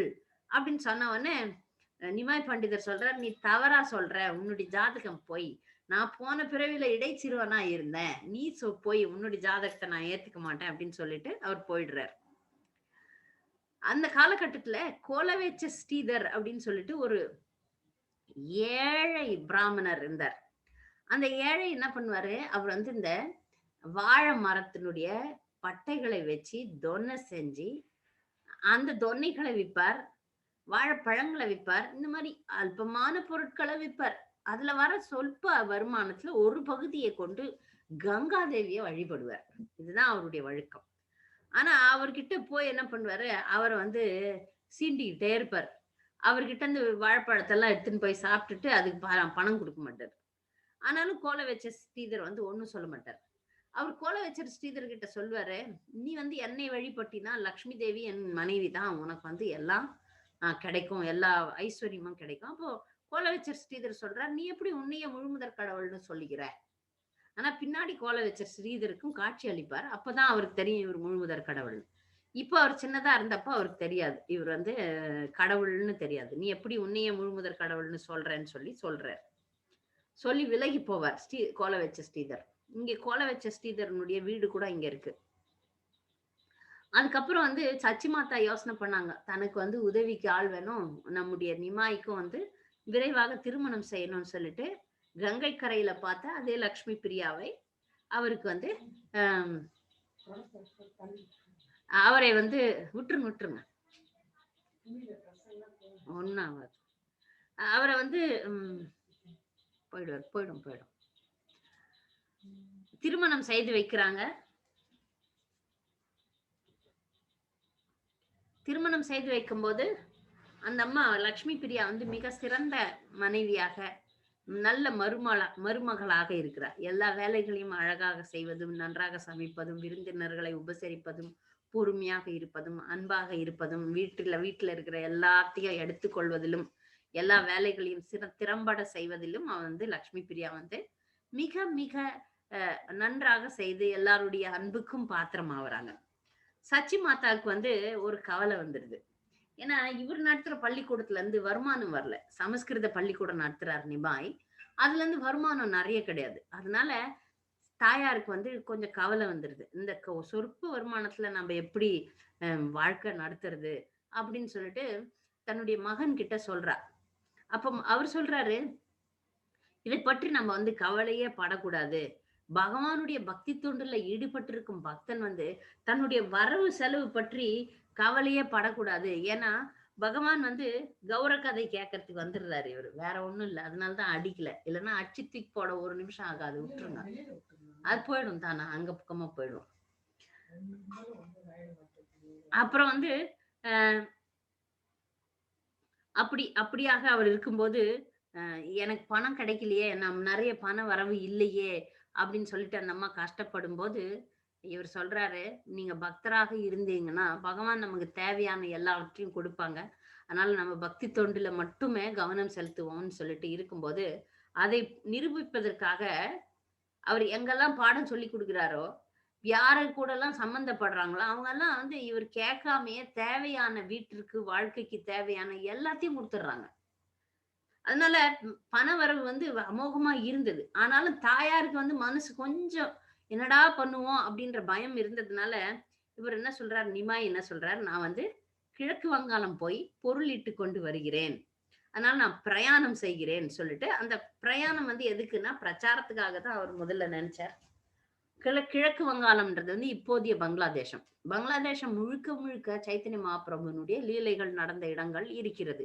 சச்சி மாதா பிறந்த இடம். ஏன்னா சச்சி மாதாவும் ஜெகநாத் மிஸ்ராவும் அங்கிருந்து வந்தவங்க தான். கிழக்கு வங்காளம் மேற்கு வங்காளம்னு இருக்கு. இப்போதைய பங்களாதேஷ். அந்த பங்களாதேசம் அந்த இடத்துலக்கு அவர் வந்து நான் வியாபாரம் பண்ண போறேன் அப்படின்னு சொல்லிட்டு கிளம்புறார். அப்படி கிளம்பும் போது நிறைய பேர் வந்து பக்தி மார்க்கத்துக்கு கொண்டு வர்றாரு. அப்படிப்பட்ட ஒருத்தர் தான் தப்பன மிஸ்ரா அப்படின்னு ஒருத்தர். எப்ப பாரு புத்தகங்களே படிப்பார். புத்தக புழுவாக இருந்து அதுல பண்டித்துவம் பண்ணணும் அப்படின்னு சொல்லிட்டு படிச்சு கொண்டே இருப்பார். அப்ப அவரை சந்தித்த நம்முடைய நிமாய் வந்து சொல்றாரு, பகவானுடைய திருநாமத்துக்கு இணையாக ஒன்றுமே கிடையாது. நீங்க வந்து அரே நாம ஏவ கேவலம் கலோ நாஸ்தி நாஸ்தேவர் அந்நிய கதி. இந்த கலியுகத்துல சண்டையும் சச்சரவும் உள்ள இந்த கலியுகத்துல பகவானுடைய திருநாம உச்சாரணத்தை தவிர வேறு கதி இல்லை அப்படின்னு சொல்லி அவரை வந்து பக்தனாக மாற்றுகிறார். இந்த காலகட்டத்துல அவர் கிழக்கு வங்காளம் சென்ற காலகட்டத்துல சச்சி மாதாவுடன் இருக்கும் அவருடைய மனைவியாகிய லக்ஷ்மி பிரியா வந்து அவருடைய பிரிவை தாங்க முடியல. தன்னுடைய கணவனுடைய பிரிவே வந்து ஒரு பாம்பா உருவெடுத்து அவளை வந்து தீண்டி அந்த பிரிவின் துயரினால தன்னுடைய வாழ்க்கையை அவங்க இழக்கிறாங்க. ஆனா அந்த அந்த காலகட்டத்துல பகவான் வந்து நிமாய் திரும்பி வருகிறார். பெரும் செல்வத்தோட திரும்பி வர்றார். ஆனா தாய்க்கு வந்து என்னுடைய மகனுக்கு ஒரு மனைவி இல்லையே, நம்ம வீட்டை பராமரிக்கிறதுக்கு ஒரு மருமகள் இல்லையேன்னு மீண்டும் கவலைப்படுறதுனால விஷ்ணு பிரியாவை மீண்டும் அவர் வந்து திருமணம் செய்து கொள்கிறார். ஒரு நிமிஷம்.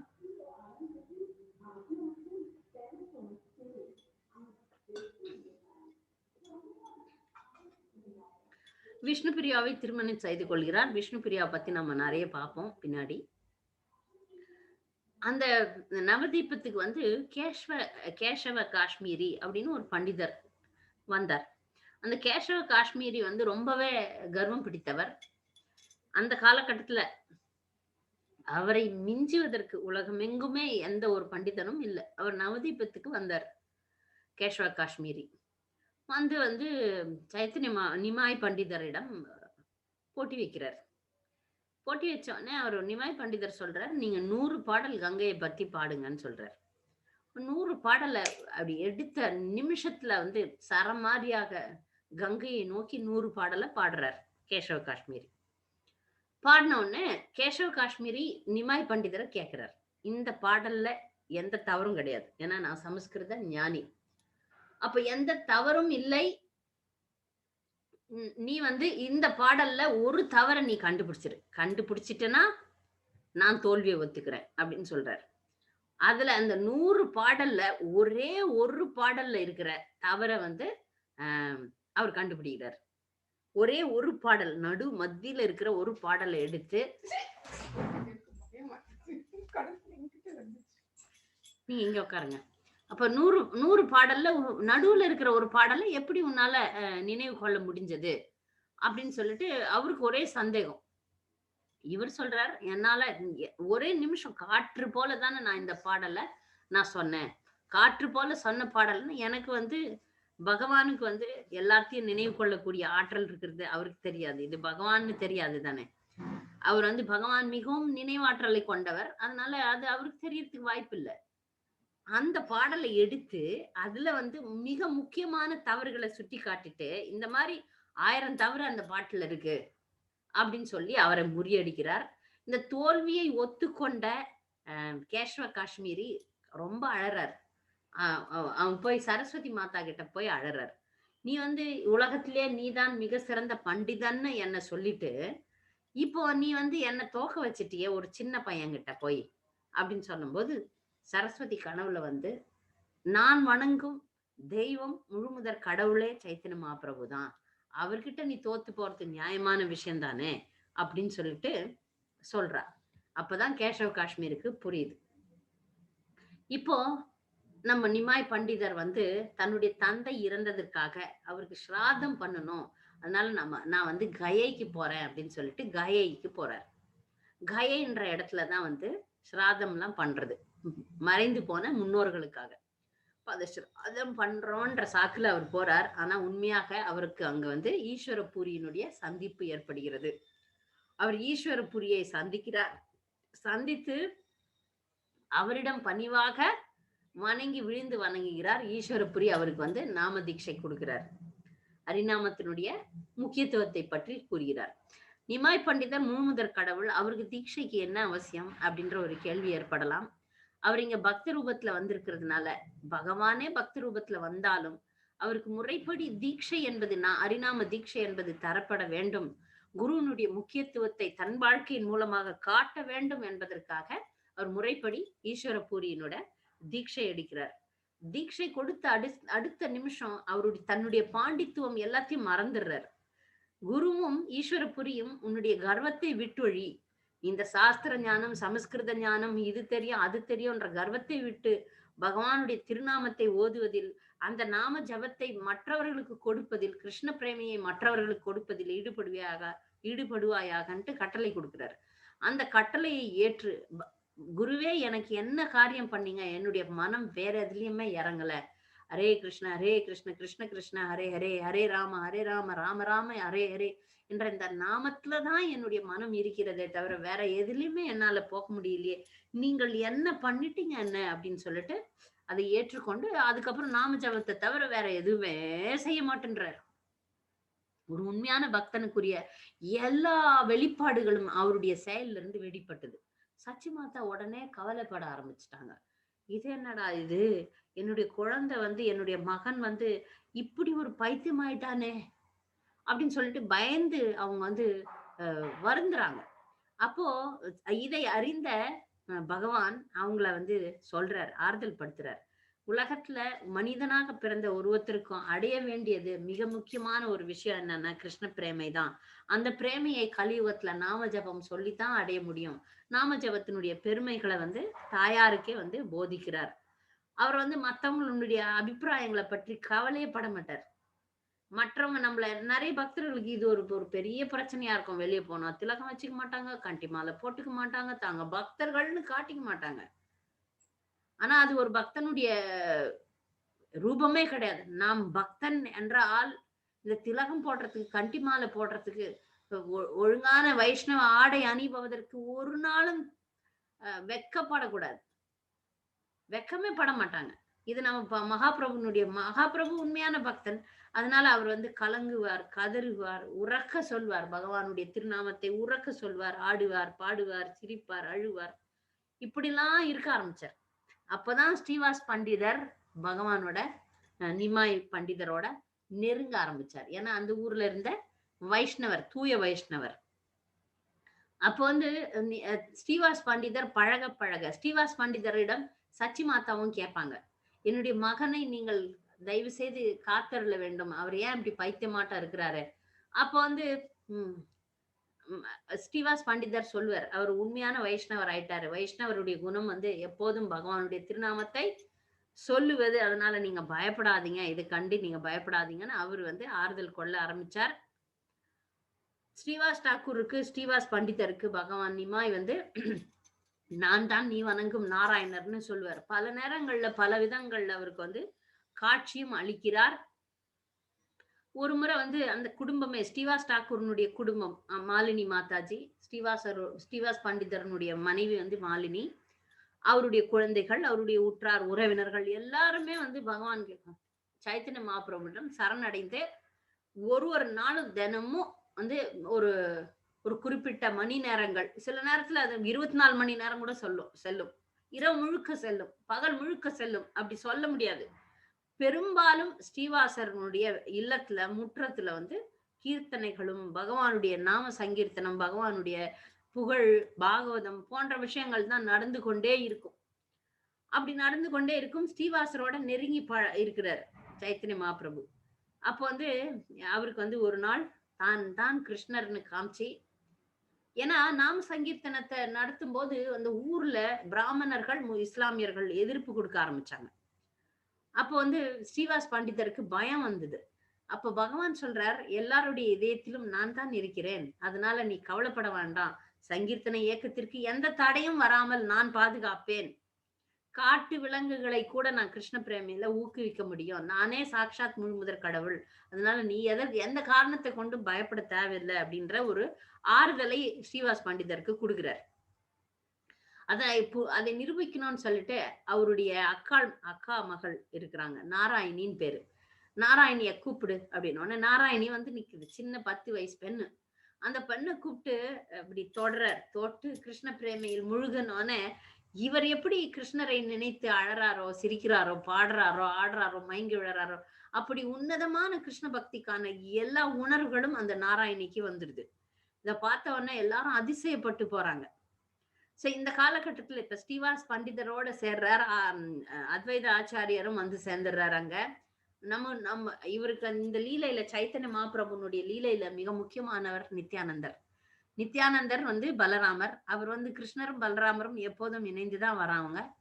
நித்யானந்தர் ஏக்கச்சக்கரால பிறக்கிறார். ஏக்கச்சக்கரால பிறந்து ஒரு சன்னியாசி, ஒரு துறவி வந்து அவரை வந்து தாய் தந்தையரிடம் இருந்து பிரித்து தீர்த்த யாத்திரை கொண்டு போயிடுறாரு. அப்ப அவர் வந்து இந்தியா முழுக்க எல்லா திவ்ய தேசங்களும் பார்த்துட்டு அவர் வந்து நவதீபத்துல பகவான் இருக்கிறாருன்னு தெரியும். அதனால நவதீபத்துல வந்து அமைதியா யாருக்கும் தெரியாம காட்டிக்கொள்ளாம நந்தன் ஆச்சாரியார் அப்படின்ற ஒரு பக்தர் வீட்டுல இருக்கிறார். இதை அறிந்த சைத்தன்ய மகாபிரபு தன்னுடைய சகாக்கள் கிட்ட சொல்றார், நித்யானந்தர்னு ஒரு மிகப்பெரிய வைஷ்ணவர் இங்க வந்திருக்கிறார், அவரை நான் சந்திக்க வேண்டும், போய் தேடி கொண்டு வாருங்கள்னு சொல்றார்.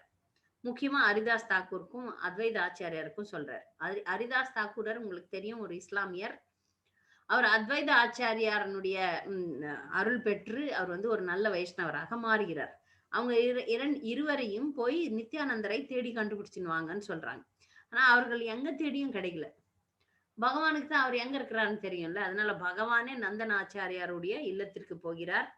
போயிட்டு அவரை சந்திக்கிறார். உங்களுக்கு தெரியும், நித்யானந்தரை சந்திக்கும் போது அன்பு பரவச நிலை இருவருக்கும் ஏற்படுகிறது. 2 பேரும் அப்ப வந்து அந்த நாள் முதல் நித்யானந்தர் சைத்தன்ய மகாபிரபுனுடைய முக்கியமான ஒரு உதவியாளராக, எப்போதும் நாம சங்கீர்த்தனத்தில் ஈடுபட்டு இருக்கக்கூடிய ஒரு சகாவாக மாறிவிடுகிறார்.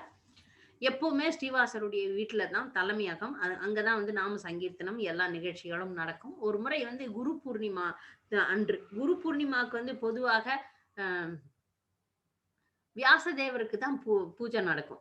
ஒவ்வொரு குரு தத்துவம்ன்றது ஒண்ணுதான். குரு நமக்கு வந்து குரு ஆன்மீக குரு இருப்பார். ஆனால் குரு தத்துவத்த பார்த்தீங்கன்னா ஒன்றுதான். ஏன்னா அவங்க சொல்லக்கூடிய விஷயம் ஒன்றுதான். நம்ம குருவ அதனால தான் குருவ வணங்கும்போது அது வியாச பூஜைன்னு சொல்றோம். நெறைய பக்தர்கள் பர்த்டேன்னுவாங்க. குரு பர்த்டேன்னுவாங்க. குரு பர்த்டே கிடையாது.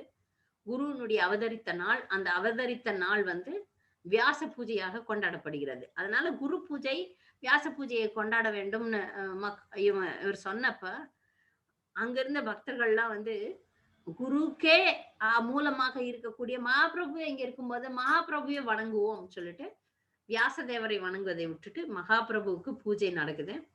அந்த நிகழ்ச்சி சில நேரங்கள்ல இந்த நாம சங்கீர்த்தனம் 24 மணி நேரம் நாம சங்கீர்த்தனமாக மாறிவிடும். ஆரம்பிப்பாங்க, நிறுத்தவே முடியாது. அது தொடர்ந்து கொண்டே போய் கொண்டிருக்கும். ஸ்ரீவாஸ் பண்டிதரனுடைய வீட்ல வந்து நெறைய வேலைக்காரர்கள் இருந்தாங்க. அதுல வந்து ஒரு வேலைக்காரி வந்து துக்கின்னு பேரு. இந்த இந்த விழாக்களுக்கு வந்து கங்கை நீரை அபிஷேகத்துக்கு கொண்டாடுறதுக்கு சலிக்காம வேலை செய்றா. அவள் வந்து பல விதமான கஷ்டங்கள்ல இருந்தவர். அதனால பகவான் வந்து அவளை அழைத்து, அவளுக்கு வந்து சுகி அப்படின்னு பெயர் கொடுத்து, தீட்சை கொடுத்து, அவளுக்கு வந்து ஆனந்தமா வாழறதுக்கான வழிய அவர் குடுக்குறார். இப்படியாக சிவாஸ் டாக்கூர்னுடைய வீட்டை மையமா வச்சு நெறைய பக்தி பிரச்சாரங்கள், பக்தி நிகழ்ச்சிகள் நடக்கும். அப்படி அந்த அந்த பக்தி நிகழ்ச்சிகள்ல வந்து பக்தர் அல்லாதோர், மாயாவாதிகள், பக்தரை நிந்திப்போர், அபராதிகள் இவர்களுக்கெல்லாம் இடம் கிடையாதுன்னு தீர்மானமா சொல்லிடுவார் சைத்தன்ய மகாபிரபு. சைத்தன்ய மகாபிரபுவுக்கு பால்ய நண்பர் ஒருத்தர் இருக்கிறார். அவர் பேர் முகுந்த தத்தா. முகுந்த தத்தாவை வந்து உள்ள சேர்க்காதீங்கன்னு சொல்லிடுறாரு. அப்ப எல்லாரும் கேக்குறாங்க, அவரை ஏன் சேர்க்கக்கூடாது? அவர் உங்களுடைய நண்பர் அல்லவா? அவரை சேர்த்துக்கோங்க பாவம் அழறாரு அப்படிங்கும்போது, இல்ல அவர் வந்து மாயாவாதிகளோட சேர்ந்து மாயாவாத பிரச்சாரத்தெல்லாம் கேட்டுக்கொண்டிருக்கிறார். அப்படிப்பட்ட அவர் இங்க வரக்கூடாது. கிருஷ்ணருடைய நாம சங்கீர்த்தனத்துக்கு வரக்கூடாது. அப்ப பாவம் அவர் மன்னிச்சிருங்களேன். ஒரு முறை மன்னிச்சிருங்களேன். அவருக்கு எப்பதான் நீங்க இந்த எப்பதான் அவருக்கு காட்சி தர போறீங்க அப்படின்னு கேட்கும்போது 1 கோடி ஜென்மத்துக்கு அப்புறம்னு சொல்லு அப்படின்னு சொல்லிடுறாரு. அப்ப இவர்கள்லாம் போயிட்டு முகுந்த தத்தா கிட்ட சொல்றாங்க. 1 கோடி ஜென்மத்துக்கு அப்புறம் உன்னை வந்து மகாபிரபு சந்திக்கிறேன்னு சொல்லிட்டாருன்னோனே, அப்போ அந்த முகுந்த தத்தா துள்ளி விளையாடுறாரு, ஆனந்தப்படுறாரு. 1 கோடி ஜென்மத்துக்கு அப்புறம் எனக்கு மன்னிப்பு தரேன்னு சொல்லிட்டாரு இல்லையா? நான் பண்ண பாவம் அவ்வளவு பெரிய பாவம். அதனாலதான் 1 கோடி ஜென்மம் என்ன வந்து பிரிஞ்சு இரு அப்படின்னு சொல்லி தண்டனை குடுத்திருக்கிறார். 1 கோடி ஜென்மத்துக்கு அப்புறமாவது எனக்கு கிடைப்பாரு இல்லையா? நான் பொறுமையா காத்திருப்பேன்னு சொல்லிட்டு அழறார். இத வந்து மகாபிரபு கேட்டுடுறார். கேட்டுட்டு உண்மையான இதயத்தை தான் நான் எப்போதும் நாடுகிறேன். நீ வந்து 1 கோடி ஜென்மம் பொறுமையா இருக்கிறதுக்கு தயாரானல்ல, அப்பவே நீ என்னுடைய அன்புக்கு பாத்திரமாயிட்ட. ஆனால் ஒரு காலம் மாயாவாதிகளோட நீ வந்து சேரவே கூடாது. மாயாவாதத்தை பற்றி பேசக்கூடாது. மாயாவாதிகளுடைய சங்கம் சிறிதும் உனக்கு இருக்கக்கூடாது. அப்படின்னா நான் உன்னை சேர்த்துக்கிறேன்னு கட்டி அணைத்து சேர்த்துக் கொள்கிறார். பொதுவா இரவு முழுக்க வந்து அங்க நாம சங்கீர்த்தனம் நடக்கும். அந்த நாம சங்கீர்த்தனத்துல பொறாமை கொண்டவர்கள், தவறானவர்கள், தேவி தேவர்களை வழிபடுபவர்கள், இந்த மாதிரி விஷமம் செய்யக்கூடியவர்கள்லாம் அனுமதி கிடையாது. இதுல முக்கியமா ஸ்ரீவாஸ் டாக்கூருடைய மாமியாருக்கே அனுமதி கிடையாது. ஏன்னா அந்த அம்மா கொஞ்சம் பொறாமை பிடிச்சவங்க. அதனால அவங்களுக்கே கிடையாது. அந்த காலகட்டத்துல கோபால சாப்பலன் அப்படின்னு ஒரு பிராமணன் இருந்தான். அவனுக்கு வந்து ரொம்ப பொறாமை, ரொம்ப அயோக்கியம் அவன். ஆனா அவன் பிராமணன். அவன் என்ன பண்ணா, இங்க நாம சங்கீர்த்தனத்தை நிறுத்தணும் அப்படின்னு சொல்லிட்டு மது, மாமிசம், அப்புறம் அந்த துர்கா தேவியை வழிபடுறதுக்கு என்னென்ன பொருள் வேணுமோ அதெல்லாம் எடுத்துன்னு வந்து ஸ்ரீவாஸ் தாக்கூருடைய வீட்டு கதவுக்கு முன்னாடி வச்சிடுறாரு. இவங்க எல்லாம் வேஷம் போடுறாங்க, இவங்க வந்து துர்கா தேவியை தான் வழிபடுறாங்க, இவங்க எல்லாம் சாக்தர்கள் அப்படின்னு சொல்லிட்டு ஒரு பிரச்சாரத்தை ஈடுபடுத்தணும்னு சொல்லிட்டு இதெல்லாம் கொண்டாந்து வச்சிடறாங்க. ஆனா பகவான் வந்து அதெல்லாம் மறைக்க வச்சிடுறாரு. அதெல்லாம் மறைஞ்சு போகுது. அதே சமயத்துல அந்த கோபால சாப்பலனுக்கு வந்து குஷ்டரோகம் வந்துடுது. அதி பயங்கரமான குஷ்டரோகம். மகாபிரபு எப்ப வந்துச்சு போனா போதுன்னு மன்னிக்கிறாரோ அந்த காலகட்டம் வரைக்கும் அவன் வந்து குஷ்டரோகத்தினால பாதிக்கப்பட்டான்னு நமக்கு சைத்தன்ய சரிதாமிர்தம் சொல்லுது. இது ஒரு பாவி. இன்னொரு பாவி வந்து ரொம்ப கெட்ட வார்த்தையா பேசுறவன். அவன் வந்து அவனுக்கு வந்து எதா இருந்தாலும் நெகட்டிவா பேசுறது, எதிர்மறையா பேசிக்கிட்டு இருக்கிறது. அப்படிப்பட்டவன் வந்து என்ன பண்றான், மகாபிரபு கிட்ட வந்து உன்னுடைய பௌதிக சுகங்கள்லாம் ஒரு முடிவுக்கு வரட்டும், நான் உன்னை சபிக்கிறேன். அவன் சாபனம் ஒண்ணும் மகாபிரபு ஒண்ணும் பண்ணாது, நிமாய் பண்டிதரை ஒண்ணும் பண்ணாது. ஆனாலும் இத சொன்ன உடனே அது நல்ல பக்தனுக்கு சாதகமான ஒரு சாபனை. பௌதிக சுகங்கள் ஒரு முடிவுக்கு வரட்டும், அப்படியே ஏற்றுக்கொள்கிறேன்னு சொல்லிடுறாரு. அந்த மாதிரி இந்த மாதிரி பலதரப்பட்ட மக்களை திருத்துறார் மகாபிரபு வந்து திருத்துறார். சில பேரை திருத்த முடியாதனால வெட்டி விட்டுருவார். ஒரு ஒரு பிராமணன் வெறும் ஒரு பிரம்மச்சாரியம் வெறும் பால் மட்டும் குடிச்சிட்டு நாடகம் பண்றான். நான் வெறும் பால் மட்டும் தான் குடிப்பேன், வேற எதுவும் கிடையாது என் ஜீவனம் அப்படின்னு சொல்லிட்டு. அப்ப அவன் வந்து மகாபிரபு கிட்ட பேசும்போது நான் வெறும் பால் மட்டும் குடிச்சிட்டு தான் வாழறேன் அப்படின்னு சொல்லும்போது மகாபிரபு சொல்றார், இதெல்லாம் அவசியம் கிடையாது. நீ வந்து பகவான் வந்து கிருஷ்ணர் உண்மையான அன்பை தான் பாக்குறாரே தவிர உன்னால முடியாத வீண் தவங்கள்லாம் விரும்புறது கிடையாது. நீ பக்தியை தான் விரும்புறாரு தவிர நான் இதை பண்றேன் அதை பண்றேன்னு பெருமையான ஒரு வாழ்க்கையை அவர் விரும்புவதில்லைன்னு சொல்லும் போது அதை புரிந்து கொண்டு இனிமேல் அப்படி செய்ய மாட்டேன் அப்படின்னு சொல்லிட்டு நிமாய் பண்டிதரை பகவானை சரணடைகிறான். இன்னொரு காலகட்டத்துல ஒரு நாள் வந்து கீர்த்தனை நடந்து கொண்டே இருக்கிறது. மகாபிரபு வந்து ஹரிநாம கீர்த்தனத்துல மிக தீவிரமாக இருக்கிறார். இப்ப ஸ்ரீவாஸ் தாக்கூரனுடைய மகன் இறந்துடுறான். இறந்த உடனே அந்த ஸ்ரீவாஸ் தாக்கூர் சொல்லிடுறாரு, இப்ப மகாபிரபு கீர்த்தனத்துல இருக்கிறாரு, இப்ப போய் நம்ம சொல்லி அவருடைய மூட வந்து கெடுக்க கூடாது, நீங்க யாரும் அவர்கிட்ட எதுவும் பேசக்கூடாதுன்னு மனைவிக்கு அங்க வீட்டுல இருக்கிற பெண்களுக்கெல்லாம் ஒரு கட்டளை வச்சிடுறாரு. அவர்கள் வந்து சத்தமாவே அழக்கூடாது அப்படின்னு வேற சொல்லிடுறாரு. ஆனாலும் பகவானுக்கு தெரிஞ்சிடும் தானே. பகவான் வந்து கண்டுபிடிக்கிறார், கீர்த்தனத்தை நிறுத்திட்டு வந்து இந்த இறந்த மகனை அழைக்கிறார். இறந்த மகன் வரான். வந்து பகவானுடைய கருணையினால நான் வந்து இங்க சிறந்த பக்தர்களாகிய ஸ்ரீவாஸ் தாக்கூருக்கும் மாலினி மாதாஜிக்கும் மகனாக பிறந்தேன். சைத்தன்ய மகாபிரபுனுடைய கருணை வந்து எனக்கு கிடைச்சிருக்கு. இப்ப வந்து என்னுடைய வாழ்நாள் இந்த உடல்ல முடிஞ்சு போச்சு. இப்ப நான் வேறு உலகங்களுக்கு செல்ல போறேன். நான் எங்க சென்றாலும் பகவானே உன்னுடைய பக்தி தொண்டை தொடர வேண்டும்னு ஆசீர்வாதம் பண்ணுங்கன்னு சொல்லிட்டு கேட்கிறான். கேட்டவொடனே பகவானும் அவனுக்கு வந்து பக்தி தொண்டை தொடருமாறு ஆசீர்வதிக்கிறார்.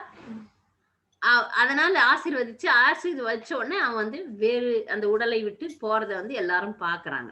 இப்படி பார்த்து அவன் வந்து எப்படி மிக அருமையாக இந்த நிகழ்ச்சியை பார்த்த உடனே அந்த ஜீவன் மேல இருந்த பற்று மற்றவர்களுக்கு எல்லாம் போயிடுது. சரி, நீ நல்ல கதி அடைவாயாகன்னு சொல்லிட்டு அவர்கள்லாம் வந்து தொடர்ந்து பக்தி தொண்டு செய்யறாங்க. அப்ப அந்த மாதிரி இந்த லீலைகள் புரிந்து கொண்டிருக்க காலகட்டத்துல வந்து சுக்லாம்பர சக்கரவர்த்தி அப்படின்னு சொல்லிட்டு ஒரு பிரம்மச்சாரி இருந்தார். அவர் என்ன பண்ணுவார், ரொம்ப ஏழை. அவர் வீடு வீடா போய் அரிசி வாங்குவார், பிக்ஷை வாங்குவார். பிக்ஷை வாங்கி அந்த அரிசியை வந்து சமைச்சு பகவானுக்கு நைவேத்தியம் பண்ணி அது எவ்வளவோ அவ்வளவு கொஞ்சோண்டு சாப்பிடுவார்.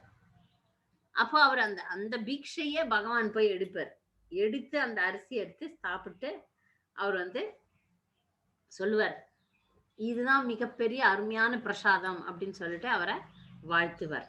இது சுக்லாம்பர பிரம்மச்சாரியோட நடந்த லீலை.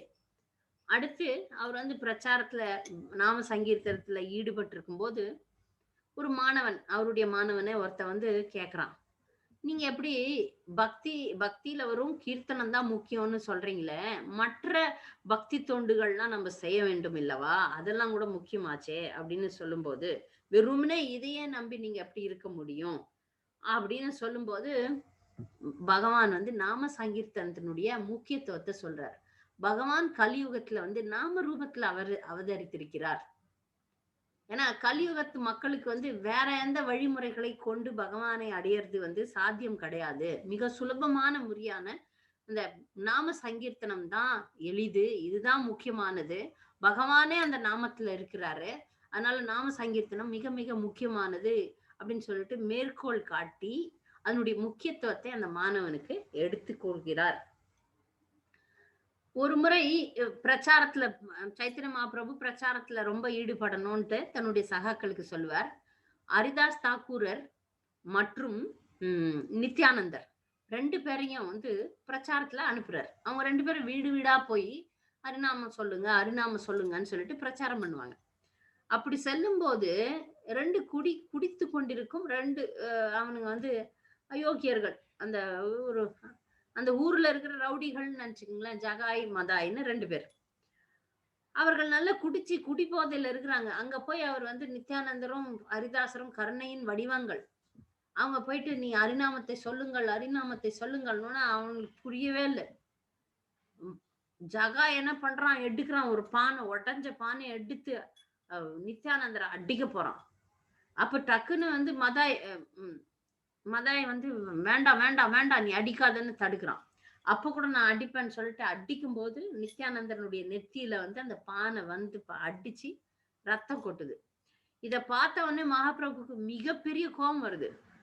எவ்வளவு கொழுப்பு இருந்தா நீ வந்து இவன என்னுடைய நித்யானந்தரை நீ அடிப்பான்னு சொல்லிட்டு உடனே சக்கரத்த வர வச்சிடுறாரு மகாபிரபு. அப்போ வந்து நித்யானந்தர் வந்து காலை கட்டி பிடிச்சுக்கிறார். மகாபிரபுனுடைய காலை கட்டி பிடிச்சு, திருவடியை கட்டி பிடிச்சு, தயவு செய்து இந்த அவதாரம் வந்து கருணை அவதாரம். இதுல நீங்க எந்த ஒரு ஆயுதத்தையும் நீங்க எடுக்க மாட்டேன்னு சொல்லியிருக்கீங்க.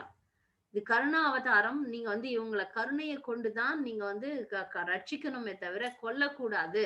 இவர்களை நீங்கள் கொல்லக்கூடாது. நீங்க பதித்த பாவனர் அப்படின்னு சொல்லிட்டு மன்றாடி கேட்டுக்கொள்கிறார். அவர் கேட்டதுனால விடுறார். இதை பார்த்து அவருடைய கருணை பார்வை ஒண்ணு போகுது. மகாபிரபுனுடைய கருணை வந்து ஜகாய் மாதாய் மேல விழுது. அவர்கள் உடனே பக்தர்கள் ஆயிடுறாங்க. சரணடைகிறார்கள், பக்தர்கள் ஆகிறார்கள், மன்னிப்பு கேட்கிறார்கள், கதறி அழறாங்க. அவர்கள் கிட்ட நடந்த மாற்றத்தை அந்த ஊர் மக்களே அறியுது. 2 ரவுடி பசங்க வந்து எப்படி பக்தர்கள் ஆயிட்டாங்க அப்படின்னு சொல்லிட்டு. அது மிகப்பெரிய ஒரு நிகழ்ச்சியாக அமைகிறது. இதுல இருந்து மகாபிரபு என்ன நமக்கு தெரிவிக்கிறார்னா, பக்தனுக்கோ பகவானுக்கோ கிருஷ்ணருக்கோ பக்தனுக்கோ யாராவது நிந்தனை செய்தால் பக்தர்கள் பொறுத்து கொள்ளக்கூடாது. அந்த நேரத்துல கோபப்படணும். அந்த குற்றங்களை பொறுத்து கொள்ளக்கூடாது, கோபப்பட வேண்டும் அப்படின்ற ஒரு விஷயத்தை நமக்கு காட்டுறார் மகாபிரபு. அவர்கள் வந்து நவதீபம் முழுவதிலும் யாத்திரையா போய் நாம சங்கீர்த்தனம் செய்வது வழக்கம். ஒரு முறை பக்தர்களுக்கு நாம சங்கீர்த்தனம் செய்து முடித்த உடனே ரொம்ப பசி எடுக்குது. ரொம்ப பசி எடுத்த உடனே மகாபிரபு உடனே என்ன பண்றாரு? ஒரு மாங்கொட்டைய நடுறார். நட்ட அடுத்த நிமிஷம் அது மரமாகி பூவாகி காய் காய்ச்சி பழமே கொடுக்க ஆரம்பிச்சது. அந்த பழம் பாத்தீங்கன்னா கொட்டை கிடையாது, தோல் கிடையாது. அந்த பழத்தை பறிச்சா முழுக்க முழுக்க முழுக்க ரசம், மிகவும் இனிப்பாக. அதுல வந்து ஒரு கொட்டையும் கிடையாது, தோலும் கிடையாதுன்னா அப்புறம் பாருங்க, அப்படியே சொட்டுமா, அப்படியே தேன் சொட்டும், வெறும் ஜூஸ் தான். அந்த அளவுக்கு ரசம் நிறைந்த பழங்களை அந்த மாமரம் அள்ளி கொடுத்துதான். அந்த அள்ளி கொடுத்த உடனே மக்கள் வந்து அதை சாப்பிட்டு சாப்பிட்டு பசியாறினாங்க, ஆரோக்கியம் பெற்றார்கள். 1 வருடத்துக்கு அந்த மாமரம் வந்து பலனை கொடுத்து கொண்டே இருந்தது. இப்பவும் இருக்குது. ஆனா இப்ப அந்த மாதிரி பழத்தை கொடுக்கல, இருக்கிறது. அப்ப நாம சங்கீர்த்தனம் செய்து கொண்டிருக்கும் நேரத்துல வர தடைகள் எல்லாம் மகாபிரபு வந்து நிறுத்துவார்.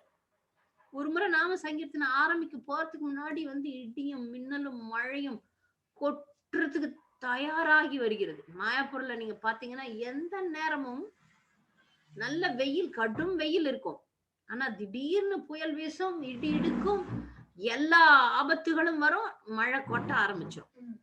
அந்த மாதிரி சூழ்நிலைகள் இங்க வந்து கங்கை இருக்கிறதுனால எந்த நேரமும் வந்து தட்பவெட்ப நிலை மாறும். அந்த மாதிரி ஒரு நாள் வந்து இடி இடித்து மழை பெய்யும் போது சைத்தன்ய மகாபிரபு அந்த தேவர்களை பார்த்து ஒரே ஒரு பார்வை தான் பார்த்தார், நிறுத்துன்ற மாதிரி. அது உடனே எல்லாம் கட்டளைக்கு கீழ்பட்டு நின்னுட்டாங்க. மழையெல்லாம் பெய்யல.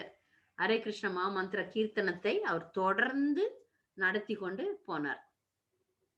அப்போ இப்படி இடைவிடாமல் பகவானுடைய திருநாமத்தை பிரச்சாரம் செய்வது, சங்கீர்த்தனம் பண்ணுவது, பிரசாதம் சாப்பிடுறது, ஆடி பாடுதல், மகிழ்தல், இப்படியே தான் வாழ்க்கை. அப்போ ஒரு முறை சச்சி மாதாக்கு வந்து நித்யானந்தரும் சைத்தன்ய மகாபிரபுவும் யாருன்னே தெரியாது.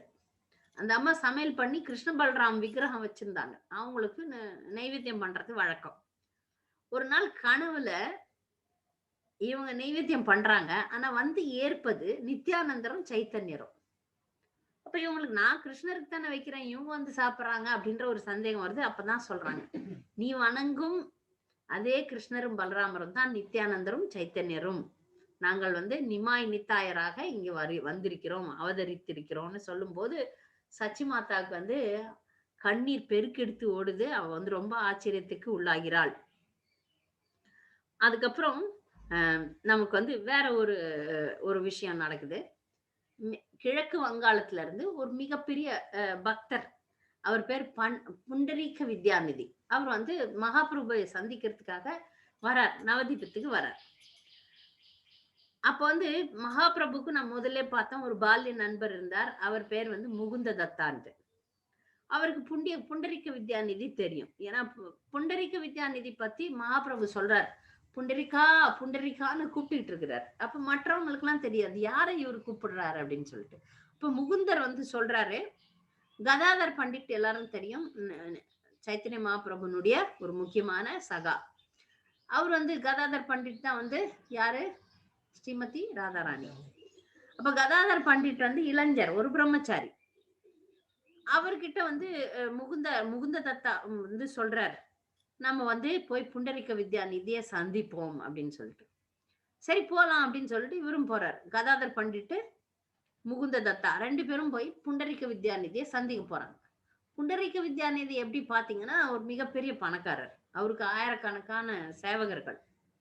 ஒரு மிகப்பெரிய ஆசனத்துல, அரியாசனத்துல உட்கார்ந்துட்டு, நல்ல அலங்காரம்லாம் போட்டு நெறைய நகைகள்லாம் போட்டுன்னு அலங்காரம்லாம் போட்டுன்னு இருக்கிறாரு. அவருக்கு பல வேலைக்காரர்கள் சாமரம் வீசுறாங்க, அது பண்றாங்க, இது பண்றாங்க. அப்புறம் வெத்தல பாக்க போட்டு அது வெள்ளி தட்டுல துப்புறாரு. இத பார்த்த உடனே கதாதர் பண்டிட்டுக்கு பிடிக்கல. இப்படியா பக்தர் இருப்பார் அப்படின்னு மனசுல நினைக்கிறார். வேற ஒண்ணும் சொல்ல, மனசுல நினைக்கிறார். இவர் மனசுல நினைக்கிறாருன்ட்டு அவருக்கு தெரிஞ்சு போகுது. யாருக்கு தெரிஞ்சு போகுது? கூட்டின்னு போன முகுந்த தத்தாக்கு தெரியுது. இவரை போய் தப்பா நினைக்கலாமா? இவர் எப்படி பக்தர்ன்னு நம்ம காட்டலாம்னு சொல்லிட்டு பாகவதத்துல இருந்து ஒரு ஒரு ஸ்லோகத்தை எடுத்து விடுறார். பாகவதத்துல இருந்து ஒரு ஸ்லோகம் சொன்ன உடனே ஒரு உயர்ந்த பக்தர் எப்படி பகவானுடைய நாமத்தை கேட்டு, பகவானுடைய திருவுருவத்தை கேட்டு மயங்கி விழுவார்கள், பெரண்டு அழுவாங்க. அப்படியே உருண்டு பெரண்டு அழறாரு. கதறி கதறி அழுறாரு. கிருஷ்ணரை நினைச்சு, கிருஷ்ணா நீ எங்கன்னு கத்துறாரு, அழுறாரு. அந்த சுத்தி இருக்கிற வேலைக்காரங்கலாம் அவரை பிடிக்கிறாங்க. ஒண்ணுமே பண்ண முடியல. அப்படியே மூர்ச்சியாயி விழுந்துடுறாரு. ஒரே ஒரு ஸ்லோகத்துக்கே. அப்ப அவர் பார்க்கிறார். கதாதர் பண்டிட்டுக்கு அப்பதான் புரியுது. ஓ! இவர் மிகப்பெரிய பக்தர். இவர வந்து நான் அபராதம் பண்ணிட்டேனே! இது மிகப்பெரிய தவறாயிடுச்சே! அதுக்கு தான் நான் பக்தனாக இருந்தாலும், எனக்கு ஒரு குரு இல்லாத காரணத்தினால, நான் வந்து யார் பக்தர், யார் அபக்தர்ன்ற ஒரு ஞானம் கூட எனக்கு இல்லையே! அப்படின்னு சொல்லிட்டு, மீண்டும் முகுந்த தத்தரையே கொண்டு, நான் இவரை அபராதம் செஞ்சுட்டேன். இவரு வந்து என்ன வந்து சிஷ்யனாக ஏற்றுக்கொள்ளட்டும் அப்படின்னு சொல்லிட்டு, அவர் மன்றாடி கேட்டு, புண்டரீக வித்யாநிதிக்கு சேவை செய்யும் சிஷ்யனாக கதாதர் பண்டிட் மாறுறார். இதே மாதிரி இன்னொரு வைஷ்ணவ அபராதம் நடந்த ஒரு கதை சைத்தன்ய மகாபிரபுனுடைய லீலையில வருது. நவதீபத்துல தேவானந்த பண்டிதர் அப்படின்னு சொல்லிட்டு ஒரு பண்டிதர் இருந்தார். அந்த தேவானந்த பண்டிதர் வந்து பாகவத உபன்யாசம் கொடுப்பார். ரொம்ப அப்படியே பெரிய பெருமையா கொடுத்துட்டு இருப்பார். அப்படி கொடுத்துன்னு இருக்கும்போது அந்த பாகவத உபன்யாசத்துல ஸ்ரீவாஸ் தாக்கூர், நம்முடைய ஸ்ரீவாசர் ஒரு நாள் போயிட்டாரு. போயிட்ட உடனே பாகவதத்தை கேட்ட உடனே அவருக்கு வந்து பக்தி பரவசம். அதனால அவர் சத்தமா அழ ஆரம்பிச்சிடுறாரு. அதுவும் முக்கியமா பகவானுடைய கருணைய நினைச்சு அழறாரு. இந்த பூத்தனை போன்ற ஒரு ராட்சசிக்கு கூட தாயினுடைய ஸ்தானம் குடுத்துட்டாரே அப்படின்னு சொல்லிட்டு பாகவதத்தை கேட்டு ஓன்னு அழ ஆரம்பிக்கிறார் ஸ்ரீவாஸ் தாக்கூர். இத பார்த்த உடனே தேவானந்த பண்டிதரனுடைய வேலைக்காரர்கள்லாம் என்ன பண்ணாங்க, முதல்ல தூக்கு இவர, இங்க பாகவத வகுப்பே தொல்லைக்கு உள்ளாகுது, தூக்குங்க அவருன்னு சொல்லிட்டு ஸ்ரீவாஸ் தாக்கூரை அங்கிருந்து தூக்கி வெளியே விசிறி அடிச்சிடுறாங்க. அப்போ வந்து அத பார்த்துக்கிட்டு இருக்கிற தேவானந்த பண்டிதர் வந்து உணரல. இத உணரல, அவங்கள தடுக்க கூட இல்ல. அவர் பாட்டுன்னு பாகவதம் பேசுறாரு. அப்ப வந்து இன்னொரு நாள் இது அப்படியே முடிஞ்சு போகுது. இன்னொரு நாள் அதே மாதிரி பாகவத உபன்யாசத்துல மாயவாத விளக்கம் கொடுக்குறாரு. அத வந்து சைத்தன்ய மகாபிரபு கேட்டுறார். வந்து சரமாரியா தேவானந்த பண்டிட்ட வாங்குன்னு வாங்கி தள்ளுறார் மகாபிரபு. வாங்கி தள்ளினதுக்கு அப்புறம் தான் தேவானந்த பண்டித்துக்கு அறிவு வருது. அப்புறமா என்ன பண்றாரு, வக்ரேஷர் பண்டிட் அப்படின்ற ஒரு பக்தரை அனுப்பி தேவானந்த பண்டிதருக்கு அறிவுரை குடித்து அவரை வந்து திருத்த வைக்கிறாங்க. இப்படிதான் வந்து இந்த இடம்லாம் இங்க இருக்கு. நவதீபத்துல வந்து இந்த இடம், இந்த வைஷ்ணவ அபராதம் பண்ண இந்த இந்த மக்கள்லாம் எப்படி அவங்க அந்த அபராதத்துல இருந்து வெளியே வந்தாங்க, எப்படி திருந்தினாங்க, அந்த லீலைகள்லாம் எங்க நடந்ததுன்றது வந்து நவதீபத்துல இருக்கு. அடுத்து ஒரு முறை வந்து நாம சங்கீர்த்தனத்துல நவதீப் மக்கள்லாம் இப்படியே பரவி பரவி பரவி நவதீப் முழுக்க இருக்கிற இந்துக்கள் என்ன பண்ணாங்க, முஸ்லிம்கள் கூட சேர்ந்துட்டாங்க. முஸ்லிம் ஒரு தையல்காரர் வந்து சைத்தன்ய மகாபிரபுனுடைய பக்தர் ஆயிடுறார். அவர் வந்து பகவான் சைத்தன்யருக்கு வந்து நிறைய துணி எல்லாம் தச்சு கொடுப்பார்.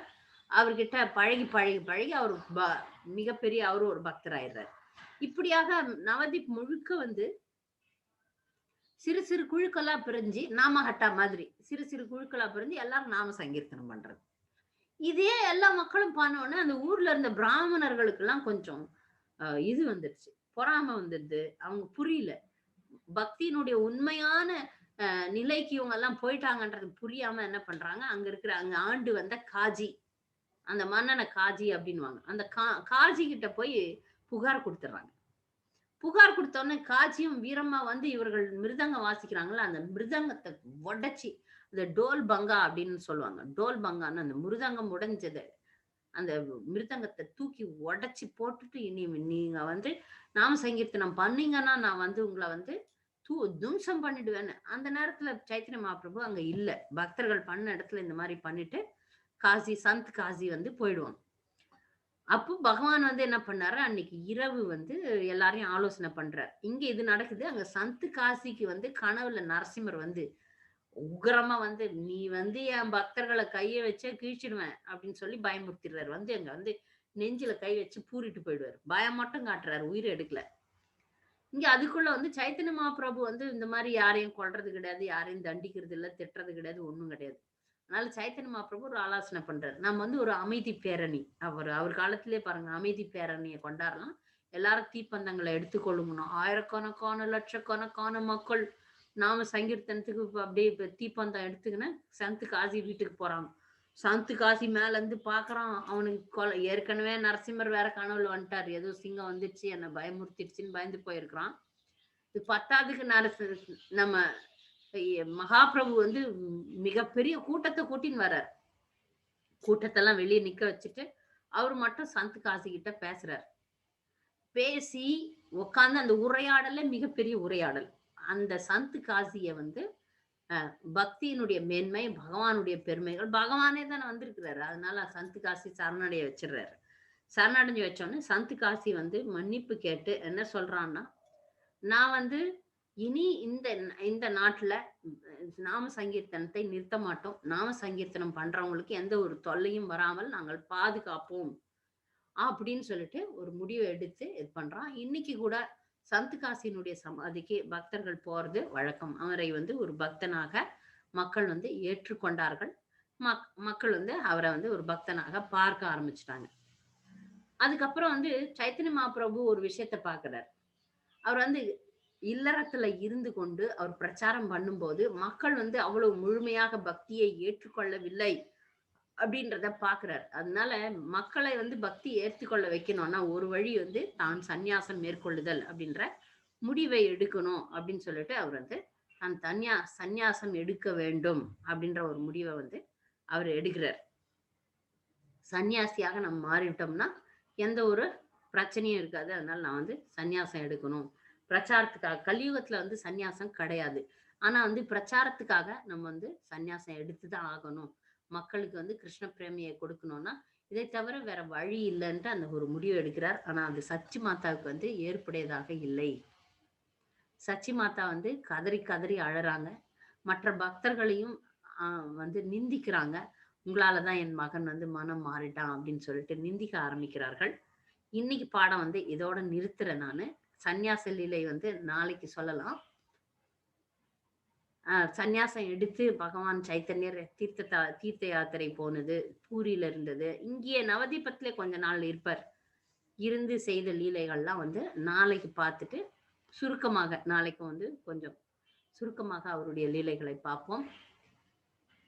இதுவரைக்கும் சைத்தன்ய மகாபிரபுனுடைய லீலைகளை பார்த்தோம். அவருடைய இயக்கத்துல இருக்கக்கூடிய நாம வந்து அவருடைய அவதரித்த திருநாளை நாளைக்கு கொண்டாடுறோம். நாளைக்கு வந்து மாலை 6 மணி வரைக்கும் விரதம் இருப்பது மிக மிக நல்லது. விரதத்தை 6 மணிக்கு நிலவினை பார்த்த பிறகு நம்ம முடிக்க வேண்டும். முடிக்கிற நேரம் கூட ஏகாதசி பிரசாதம் தான் சாப்பிடணும்.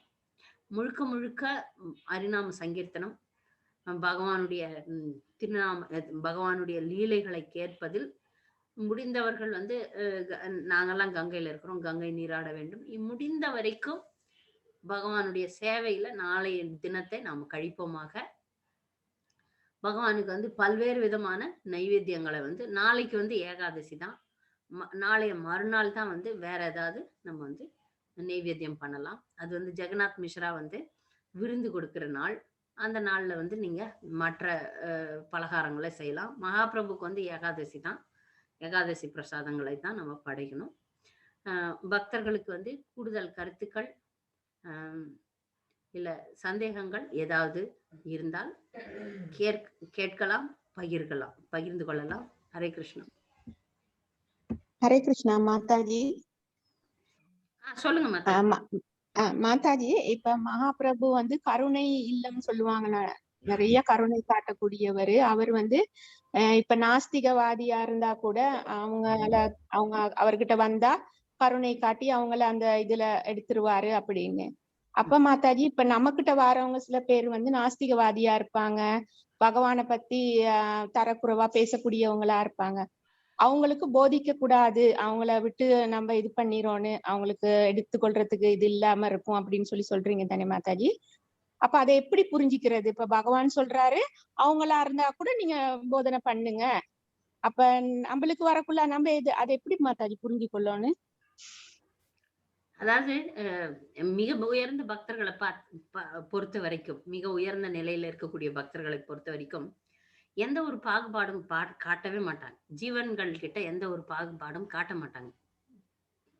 நீங்க உதாரணத்துக்கு பாத்தீங்கன்னா, ரசிகானந்தர் அப்படின்னு ஒரு பக்தர், அவர் மகாபிரபு மாதிரியே நிறைய லீலைகளை நடத்தினவர், மிக உயர்ந்த பக்தர், சக்தி ஊட்டப்பட்ட பக்தர்.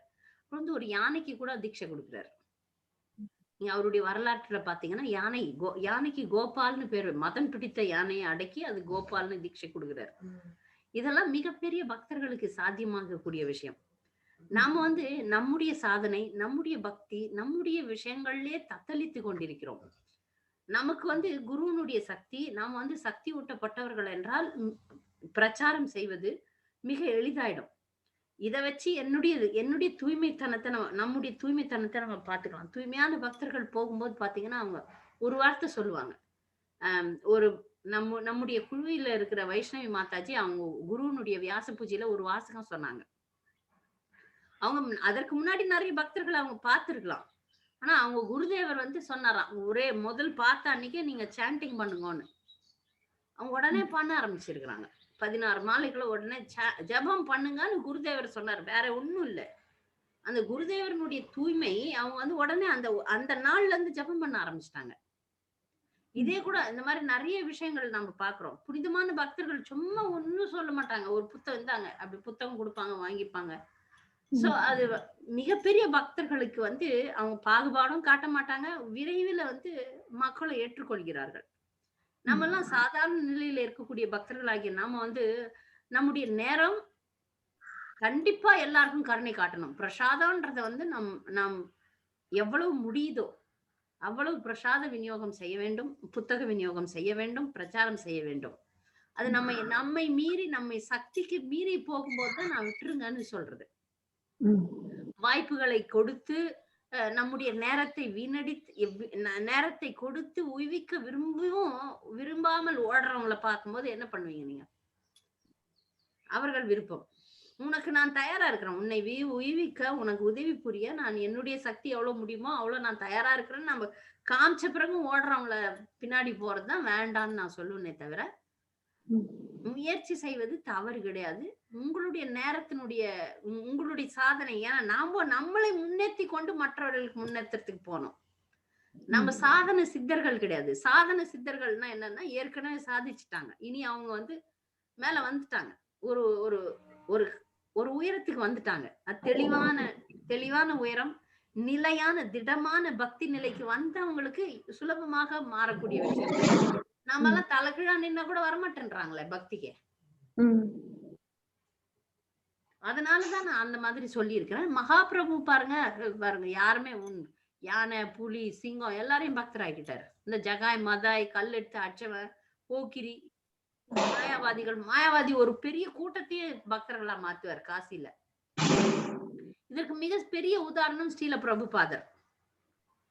ஸ்ரீல பிரபுபாதர் வந்து அமெரிக்கால முதல் பக்தர்களுடைய முதல் செட் ஆஃப் டிவோட்டிஸ், முதல் பக்தர்களே வந்து இப்பிகளாக இருந்தவர்கள். இப்பிகள்னா என்ன அர்த்தம்? கஞ்சா குடிப்பாங்க, குடி குடிப்பாங்க, துணி இல்லாம ரோட்ல போறவங்க, அப்படிப்பட்டவர்கள் தான் இப்பிகள். அவர்களை மிக புனிதமான பக்தர்களா மாத்திட்டாரு பிரபுபாதர். அது மிக உயர்ந்த பக்தர்களுக்கு சாத்தியமாக கூடியது. இது நான் சொல்ல வந்த கருத்து வந்து ஒரு ஒரு ஒரு பக்தன்ல நீங்க செலவு பண்ற அதே சக்தி 10 பக்தர்களுக்கு 10 நபர்களை முன்னேற்றுவதற்கு உதவியா இருந்தா 10 நபர்களை தான் நீங்க முன்னேற்ற போனோம். நல்லா புரிஞ்சுங்க. வரவே மாட்டோம். ஒரு மக்கு மாணவன், ஒரே ஒரு மக்கு மாணவன், ஆனா 100 அறிவாளி மாணவர்னா எதை எடுத்துப்பீங்க நீங்க சொல்லுங்க? மக்கு மாணவனை வேண்டான்னு சொல்ல வேணாம். இந்த 100 அறிவாளி மாணவர்களோட நீங்களும் இருங்க அப்படின்னு சொல்லி சேர்த்துக்கலாம். ஆனா கவனம் உங்களுக்கு இவங்க 100 பேரை ஏத்துறதுல தானே இருக்கும். சுலபமாக முன்னேற்றக்கூடிய மாணவர்களை தானே எடுத்துப்பீங்க. பொறுமையும் நேரமும் சக்தியும் இருக்குன்னா நான் வேண்டான்னே சொல்ல மாட்டேன். இல்ல நாஸ்திகவாதிகளுக்கு போதனை பண்ண வேண்டாம்னு சொல்றாங்க ஒரு பக்கமா பிரபு. அப்ப நம்மளுக்கிட்ட வாரவங்களும் நாஸ்திகவாதிகள் தான் நிறைய பேரு. அது நம்மால முடியாது. ஆனா பாகவதம் பிரபுபாதரால முடியும். அதனாலதான் நம்முடைய மூத்த பக்தர்கள் என்ன சொல்றாங்கன்னா, பிரபுபாதருடைய புத்தகத்தை கொடுத்துருங்க. அது அவங்க ஒழுங்கா படிச்சாங்கன்னா போதும். இன்னைக்கு நாம அனைவரும் எப்படி பக்திக்கு வந்தோம்னா பிரபுபாதருடைய புத்தகம் தான். நாம சங்கீர்த்தனம் பிரபுபாதருடைய புத்தகம். ஏதாவது ஒண்ணு நம்மள வந்து தூக்கி விடும். நம்முடைய மறந்த விஷயங்களை, பக்தி விஷயங்களை வெளிப்படுத்தும். எல்லாரும் டேர்னிங் பாயிண்ட்னு சொல்றோமே, அந்த டேர்னிங் பாயிண்ட் எல்லாருக்கும் எதன் மூலம் கிடைக்கும்? பிரபுபாதருடைய புத்தகங்கள், பிரசாதம், கோயில், பக்தர், அப்படி ஏதாவது ஒரு விஷயத்துல வரும். அதை நம்ம அள்ளி அள்ளி வீசிக்கிட்டே இருக்கணும், வலை வீசிக்கிட்டே இருக்கணும். நாஸ்திகர்கள்னு சொல்ல சைத்தன்ய மகாபிரபு மாயாவாதிகளை தான் ரொம்ப தடை பண்ணார். ரொம்ப தடை பண்ணது மாயாவாதிகள் தான். நம்ம கிட்ட வர்ற நாஸ்திகர்கள் கூட சொல்லி பார்க்கணும், 1 முறை 2 முறை 3 முறை. அதுக்கப்புறமா அவங்க வரலன்னு நம்ம கட்டாயப்படுத்த முடியாது. ஹரே கிருஷ்ண மாதாஜி. பதீத பாவனருக்குரிய அர்த்தம் என்ன மாதாஜி? இந்த பக்திக்கான புண்ணியமே இல்லாதவங்களை கூட காப்பாத்துறாரு. பதீத அப்படின்னா எந்த ஒரு புண்ணிய பாக்கியமே ஒண்ணுமே இல்லாதவங்க. அதுதான் என்னை விட ஒரு கீழ்த்தரமான ஒரு ஜீவாத்மா எதுவுமே இல்லை. அதனாலதான் எனக்கு தான் நீ முதல் கருணையை கொடுக்கணும்னு பாடுறாரு.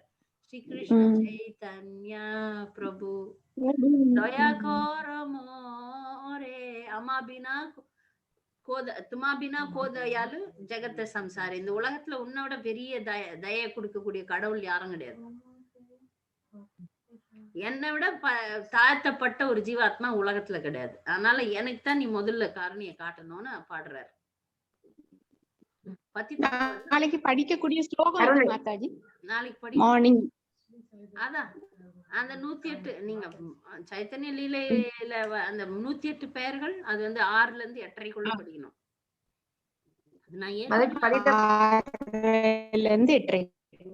அது ஏற்கனவே நான் அனுப்பிச்சிருக்கிறேன் குரூப்ல, இருந்தாலும் நான் திருப்பி அனுப்புறேன். 108 பெயர்கள். ஹரே கிருஷ்ண மாதாஜி. சரி மாதாஜி. ஹரே கிருஷ்ண மாதாஜி. இப்ப சந்நியாச வாழ்க்கைக்கு பிறகுதான் பகவான் வந்து தன்னுடைய லீலைகளை மும்முரமா எடுத்து சென்றார். உதாரணமா அந்த பிரச்சாரத்துக்கு இந்த மாயாவாதிகள், இந்த பண்டிதர்களை எல்லாம் சீடர் காசிக்கெல்லாம் போவார். காசி போவார், பிருந்தாவனம் போவார். அப்ப ஸ்ரீரங்கம் வந்து அதெல்லாம் பிரச்சாரம் செய்து சன்னியாசி ஆகிதான் வந்தார். அப்ப நாளைக்கு தான் அதெல்லாம் கேட்கலாம். அதெல்லாம் ஸ்ரீரங்கம் போனதெல்லாம் சன்னியாசி ஆகிதான் போனார். நிறைய உரையாடல்கள்லாம் இருக்கு. சைத்தன்ய லீலைய வந்து 2 மணி நேரத்துல பேசணும்னா என்ன பண்ண முடியும்? அப்படி வேகமா சினிமா ஓட்டுற மாதிரி இப்படி வேகமா தான் காட்ட முடியும். ஆனா சைத்தன்ய சரிதாமிரதம் படிக்க பல வருடங்கள் ஆகலாம். அதுக்குதான் நம்ம படிக்க முடியாததுக்கு அந்த சுருக்கமான லீலைகளை மட்டும் தொடுகின்றோம் ஒவ்வொரு வருஷமும். இந்த வருஷம் கொஞ்சம் பெருசாக சொல்றேன். நன்றி மாதா. நன்றி ஹரே கிருஷ்ணா. ஹரே கிருஷ்ணா மாதாஜி. இந்த சைத்தன்ய லீலைகள்லாம் யார் எழுதியிருக்கா மாதாஜி? இந்த சைத்தன்ய சரிதாமிரத்துல இருந்து சொல்றாங்களா இல்ல சைத்தன்ய நிறைய சரிதாமிரதம் சொல்றாங்களா? நிறைய பர்சனல் இப்ப வந்து சைத்தன்ய பாகவதம்னு ஒண்ணு இருக்கு, சைத்தன்ய சரிதாமிரதம். சைத்தன்ய சரிதாமிரதம் தான் நம்ம ஆரம்பிச்சோம். நேரமின்மை காரணமாக அதை தொடர முடியவில்லை. சைத்தன்ய சரிதாமிரதம் வந்து கிருஷ்ணதாச கவிராஜ கோஸ்வாமி அப்படின்னு சொல்லிட்டு ஒருத்தர் எழுதினார். இப்போ சைத்தன்ய மகாபிரபு கூடவே இருந்த அந்தரங்க உதவியாளர்கள்லாம் வந்து அவருடைய வாழ்க்கையில நடந்த விஷயங்கள்லாம் எழுதிட்டாங்க. எழுதி அதுதான் சைத்தன்ய பாகவதம், சைத்தன்ய சரிதாமிரதம். அதுக்கப்புறம் அதை வந்து எல்லாமே வங்காள மொழியில தான் இருந்தது. அதுக்கப்புறம் பின்னாடி வந்த ஆச்சாரியர்கள்லாம் அதை வந்து இன்னும் பக்தி சித்தாந்த சரஸ்வதி டாக்கூர், பக்தி வினோத் டாக்கூர் இவங்க எல்லாம் வந்து அதை வந்து நல்ல அழகா தெளிவா மக்களுக்கு புரியுற மாதிரி எழுதினாங்க. நம்முடைய ஸ்ரீல பிரபுபாதர் வந்து பாகவதம் எழுதுறத கூட நிறுத்திட்டு 10 காண்டம் வரைக்கும் எழுதினாரு. 11, 12 பிரபுபாதர் கமெண்ட்ரி மொழிபெயர்ப்பு பண்ண முடியல, டைம் இல்ல. எப்படியோ நமக்கு எதா ஆக போகுது அப்படின்னு தெரிஞ்சதுனால இந்த சைத்தன்ய சரிதாமிரதம் மிக முக்கியமான நூல் அப்படின்றதுனால 3 மாசத்துல சைத்தன்ய சரிதாமிரதத்தை அப்ப இரவு பகலாக ஒரு குழுவை வைத்து கொண்டு மொழிபெயர்த்து சைத்தன்ய சரிதாமிரதத்தை பிரபுபாதர் வெளியிட்டார். சைத்தன்ய சரிதாமிரதம் எழுதுனது கிருஷ்ணதாச கவிராஜ கோஸ்வாமி. இது வந்து மிக மிக ஆழ்ந்து கவனத்தோட படிக்க வேண்டிய ஒரு மிக மிக முக்கியமான நூல். கௌடிய வைஷ்ணவர்களுக்கு வந்து சைத்தன்ய மகாபிரபு தான் முக்கியம். அதனால இதை நம்ம எல்லாரும் படிக்கணும். ஆனா வந்து நம்ம முறைப்படி பாகவதம் படிக்கிற மாதிரி படிக்கலாம். இப்போதைக்கு வந்து அவருடைய வரலாறை வந்து சுருக்கமாக பார்க்கிறோம். ஆனா சைத்தன்ய சரிதாமிரதம் வந்து மிக பெருசா இருக்கு. சைத்தன்ய பாகவதமும் இருக்கு. நிறைய புத்தகங்கள் இருக்கு. சைத்தன்ய மகாபிரபுனுடைய வாழ்க்கை வரலாறு, அந்தரங்க காரியதர்சிகள் அவருடைய வாழ்வில் நடந்த விஷயங்களை எழுதிட்டாங்க. அதனுடைய அந்த கருணை வந்து நமக்கெல்லாம் குரு பரம்பரையின் மூலமாக கிடைக்கிறது. நம்ம எல்லாம் அதை வந்து நம்ம பார்ப்போம். மாதாஜி இந்த புக்ஸ் எல்லாம் சமஸ்கிருதத்துல எழுதப்பட்டதா? இதைத்தானே வங்காளம் சமஸ்கிருதம் ரெண்டுத்தையும் எழுதினாங்க. பிரபுபாதர் வந்து பிரபுபாதர் அதை மொழிபெயர்த்துட்டார், ஆங்கிலத்துல மொழிபெயர்த்துட்டார்.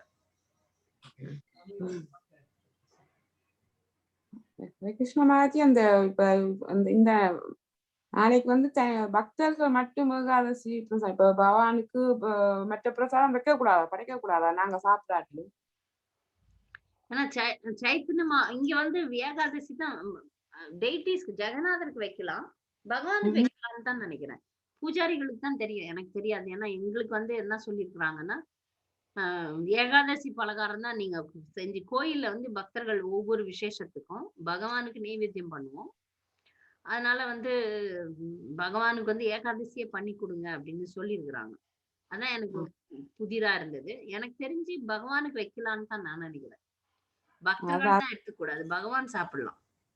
அதான் கேட்டேன். கோயில எல்லாம் நிறைய அந்த கேக் எல்லாம் செய்து வைப்பாங்க. பகவான் இங்க ஒரு மாதாஜி எங்களுக்கு வந்து வெறும் ஏகாதசி தான் செஞ்சு எடுத்துன்னு வரணும்னு சொல்லிட்டாங்க. அது பக்தர்களுக்கு தான், பகவானுக்கு நீங்க வைக்கலாம். நான் ஏகாதசி அன்னைக்கு நீங்க வந்து கௌரணித்தாயரை வணங்குறாங்க, உங்க வீட்டுல கௌரணித்தாய் டெய்டிஸ் இருந்தா நீங்க வந்து ஏகாதசி பிரசாதம் தான் வைக்கணும். ஜெகநாதர் இருந்தா தான் நீங்க அன்னம் வைக்கலாம். நான் கௌரணித்தாய் வந்து பக்த ரூபம்ன்றதுனால ஏகாதசி தான் வைக்கணும் அப்படின்னு சொல்றாங்க. இப்போ இந்த இடத்துல நம்ம கௌர் பூர்ணிமா கொண்டாடுற காலகட்டத்துல நம்ம எல்லாமே வைக்கலாம். நன்றி மாதா.